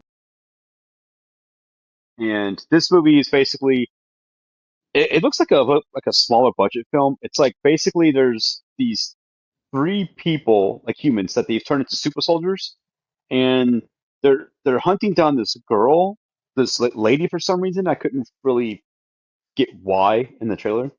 And they're just murking dudes left and right, whoever gets in their way. It just looks like a badass small budget action film from A24. And Like, anytime A24 is attached to something like that, I'm balls in. talk about see So that's like where the track record has shown that hey, we should watch this stuff. And yeah, I'm actually down for it. That sounds pretty sick. I do like his last movies. I know they weren't like high art, but they were really fun. they're cool action So though. Yeah, they're yeah, fun. good, great action. Man, anytime you see Godzilla light up that tail all the way up to his face, I don't care if it's pink. Pink's cool when it comes to lasers. So very cool. Um, so that's pretty much that. And then All right. Mike Flanagan is doing a Carrie TV show that comes out in October of this year, which is Carrie's.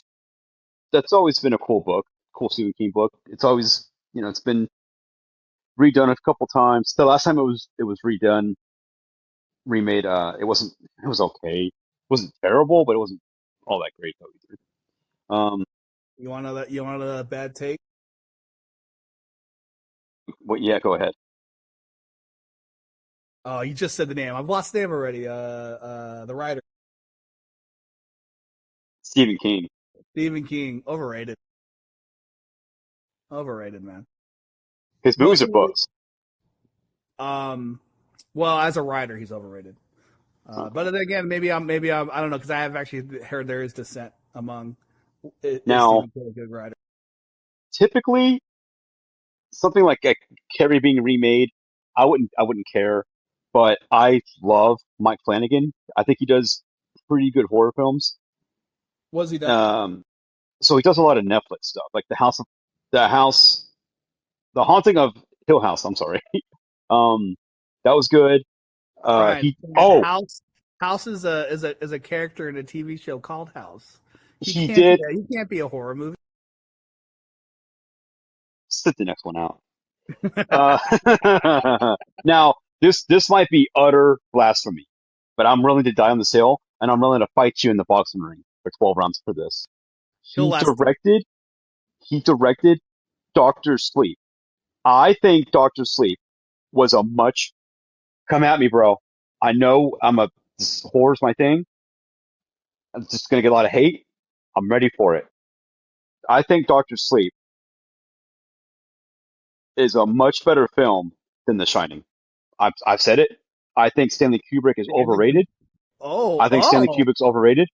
I think he just, I think he did a lot of good stuff for horror. I think he did a lot of good stuff for cinema, the way he shoots movies. But at the end of the day, I've never really seen one of his films and was like, oh, holy shit, this is some fucking art right here. I've just never been that guy for Stanley Kubrick. I'm sorry. You didn't watch Eyes Wide Shut and was like, oh yeah, I gotta get in the Illuminati, dude. Yeah. Well, so Mike Flanagan directed Doctor Sleep. I thought that was the director's cut of that. That's like 30 minutes longer. Is I think leaps and bounds better than The Shining. You can come at me. You can say I shouldn't be part of the horror community. Whatever. It's a Well, I better don't think movie. you should be part of the horror community because you're just an asshole. But if they don't think you should be part of the horror community because of this take, I think that's also valid. So, all Um, right, cool. Let's but do the reviews next week. It's getting a little late. It's like 11:30 where you're at. Jeez. So yeah, maybe talk about because this is kind of tie in to I think people are really dying for good stuff, for good quality movies and all that. AMC has reported the highest revenue uh, in it looks like 106 years. Is what you said, but I'm not yeah. So 100%. AMC posted this themselves, And then and so did Cinemark. Cinemark. Yeah. Yeah, they both had the highest revenue ever as far as ticket sales and concession sales at the same time, thanks to Spider-Man. Oh well, yeah. I think Spider-Man is a cultural, especially in the West, cultural icon. And I think from everything I haven't seen the movie, so we'll review it next week. We'll probably do a couple of reviews next week. Um, I'll bring up something that I'll review. But I think people really want to see really good movies. I think people do still. I don't necessarily believe in the term superhero fatigue. I think people just don't want to see bad movies. And if you give them a character 100%. people like, yeah, I think if you give them a character people like and they want to see, because I want to see this new Spider-Man movie. I've heard nothing but good things, and all right, I'll check it out. I don't, I'm not against Marvel if they do good stuff. I've said this to you, and I'll say it on the podcast. If they do like 3 good movies in a row, I'm back on board, baby. I'm on this train. I never left. What are you talking about? I've always been here. Wishwasher I over love, here. I love the Eternals. What do you mean? Now playing. Oh, Um, but yeah. So I think this just shows that people are in demand for quality entertainment, and as long as that's well, what. Good. the real thing I found fascinating about this is that it did more ticket sales and in concessions than Endgame. That's what blows my mind.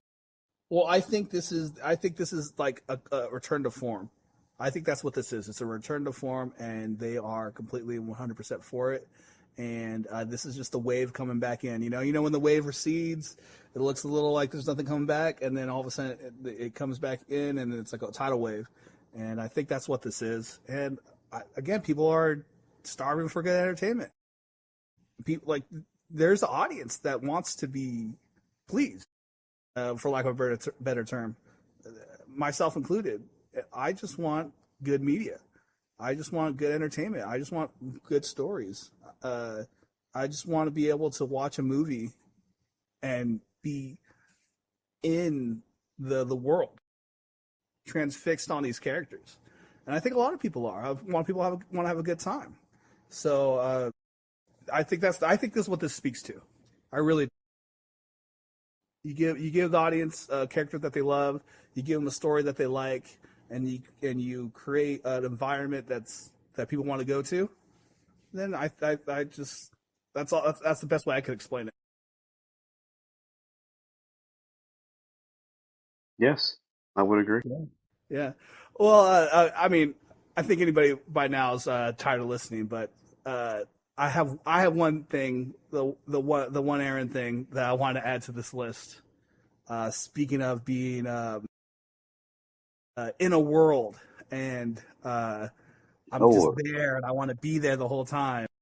Uh, I've always, I think every guy wants a home cinema. You know what I mean? I think every guy at the end of the day wants like a big screen, big sound, and just to be enveloped by the screen. That's why we go to the movies. It almost feels like you're in a different world if it's done right. But like that's really hard to get at the house. You know what I mean? Like I don't think most people have thousands of dollars to spend, like thousands and thousands of dollars to spend on a home theater. For one, you speak need for the yourself. room. Well, I'm not white. Uh, but I know your dad has a pretty mean setup, but your dad's like Oh, retired and it's insane. yeah. Yeah. But even then, like the what, it's like a 90-inch TV or whatever. Well, not only is it 90-inch TV, but he's got like he has several $3,000 tweeters, and he's got a several Wait, thousand what? dollar subwoofer. What's a tweeter? Tweeters? Is that how you say it? Yeah. I don't know. Like I heard I might tweakers, not be like he saying it got like right. I thought he got a bunch of homeless people on drugs and put them into the theater room to kind of create like sound for them. But Like they basically look like giant sound bars okay, that are as tall as you, and he has like two in the front, two in the side, and two in the back. you And don't then know how tall I am. Nobody does. his subwoofer Nobody is will. no joke, like about 110 pounds. I'm not kidding. Yeah. Okay. Rep that son. Yeah, deadlift that thing. Yeah. I mean, easy. One arm. But yeah. So I mean, I want that, and I was say about getting like a projector and all that, but like when you got to darken up the room, and like I actually do have a relatively big TV. I have a 75-inch, but it's like one of those Roku, you know, TVs. You know what I'm saying? Yeah. So it's like the best you can get for the price, and even then, it's the quality still really isn't there. And you and I have been going over this, and you think I'm an idiot for this, or Hmm. maybe you are undecided because I think I'm slowly getting you to it, and to get to it. Um, so I did not get the projector. I didn't even do the screen thing because I found something that I think is the future Here we go.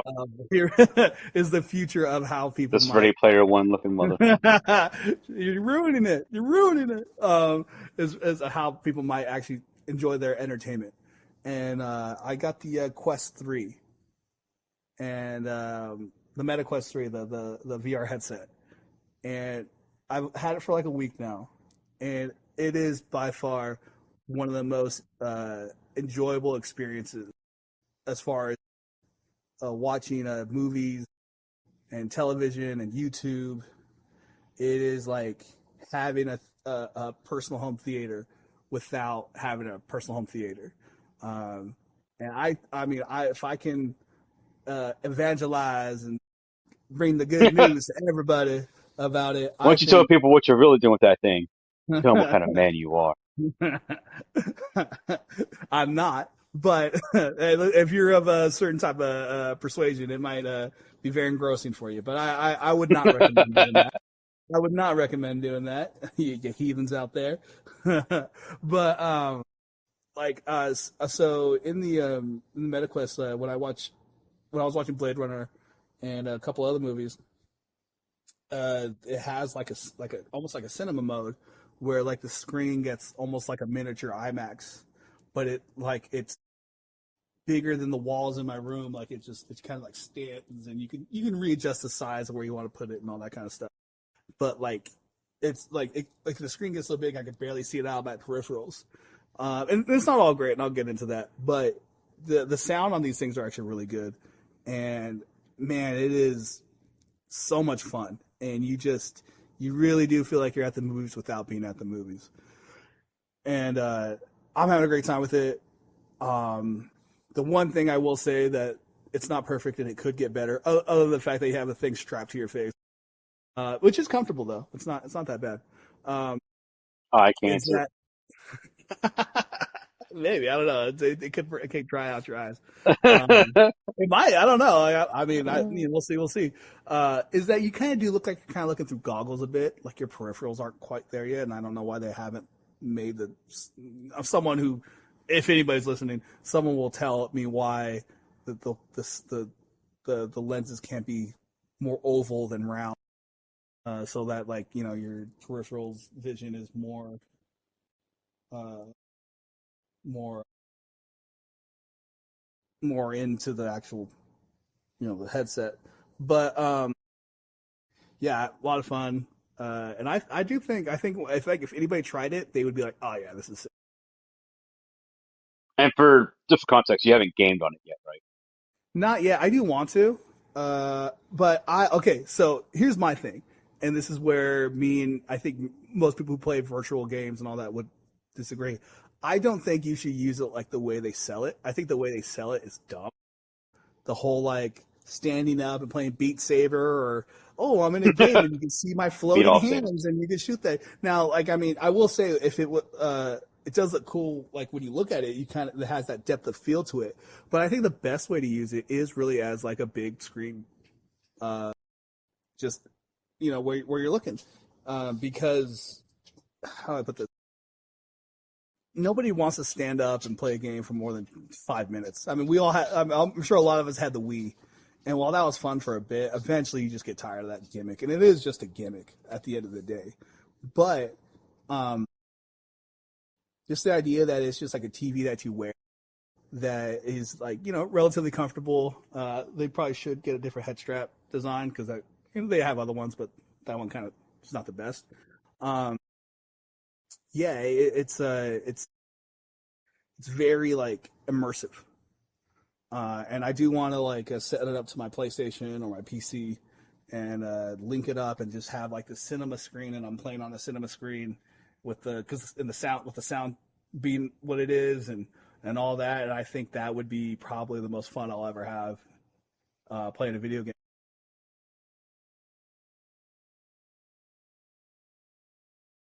So I'm excited Yeah. about that. If they weren't so expensive, man, I wouldn't mind trying it out. Well, I don't think they're that expensive compared to what you're getting. Because if you think about it, how much did you pay for your TV? When I first got it, it was like over Yeah. $1,000. Okay. How much do you think that TV is worth now? Probably 600, 650. Okay. For the exact same price, you can get a MetaQuest, and you can not only have almost all the same apps you have. I would assume you have all the same apps you had on your TV, because it has like the Netflix, the whatevers, and all that stuff. At least everything you would have on a Roku. Um, but you also get a browser, like an actual like a PC browser. You also get the bigger the much bigger screen. You can also link it up to like like anything like a PC or whatever, and like have all your 4K movies and all that kind of stuff. Like it does everything a TV can do, but my opinion, better. Other than the fact you have to wear something on your face, and I do think you bring that up a lot. That is a big deal for a lot of people. Is the fact that you're wearing something on your face. But if you're sitting down and you're chilling, you kind of forget you have it on after a while. Yeah, I think. I mean, I don't really know. I mean, one of the guys from Nerds, I think, has a VR headset, but I'm not. I don't know how that compares. By the way, shout out to the guys from Nerds, man. You guys are sick. You're definitely an inspiration for Brian and myself. More Brian because he listens to you, but even for me, I appreciate the other Aaron's help earlier in the week. So good dude, nothing but love. And I don't think anybody who's listening to this doesn't already listen to them, but if there is anybody, go check out their podcast. Yeah, definitely. Those guys are great. Um, I think I want to say Jesse on Nerds had the VR headset, Mm. and I think they didn't really like it. But like, I wonder how it compares, like as far as the weight and all that stuff. I also wonder if they use it in a way that it's different than I how think I'm. they just used it for gaming. But like, did they play VR gaming or did they just play Yeah. regular?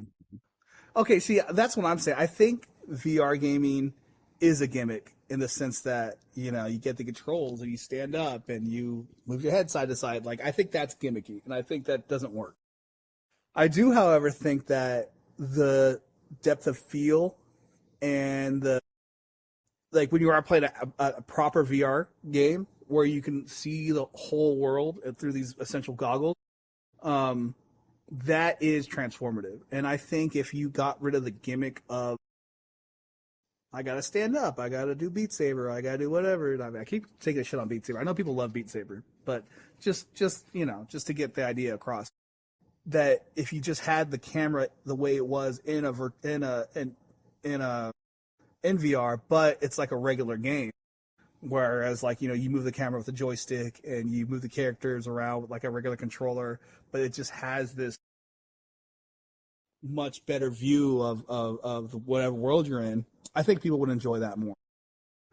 Because I think people really do want to be immersed in the experience. You know what I mean? Yeah. So I'm I one of mean, also, I think the price point's also a huge factor as well. Well, I mean, I really don't think $600 is all that expensive. That's the one I got. There are cheaper ones out there. There's ones like 350, but the lens on that it's not that great. But I mean, it's cheaper, and it looks okay. I don't think if you had the nice one and you just had the other one, you wouldn't really know the difference. But I mean, you can get into it for fairly cheap. I mean, I don't think 350. I mean, while 350 isn't nothing, it is not. It's still not that expensive. And if you think about it as compared to buying a TV, you know, like if it was up to me right now, just speaking for myself, I would just sell my TV and just have the VR headset. You know, because it's just I recline on my chair, I put the headset on, and then I make the freaking movie screen happen, and I'm good. I think you should get one because I really want to try out big screen, which is like where you share your movie and you're in a theater with your friend, and they're just like kind of virtually there, like in their little avatar.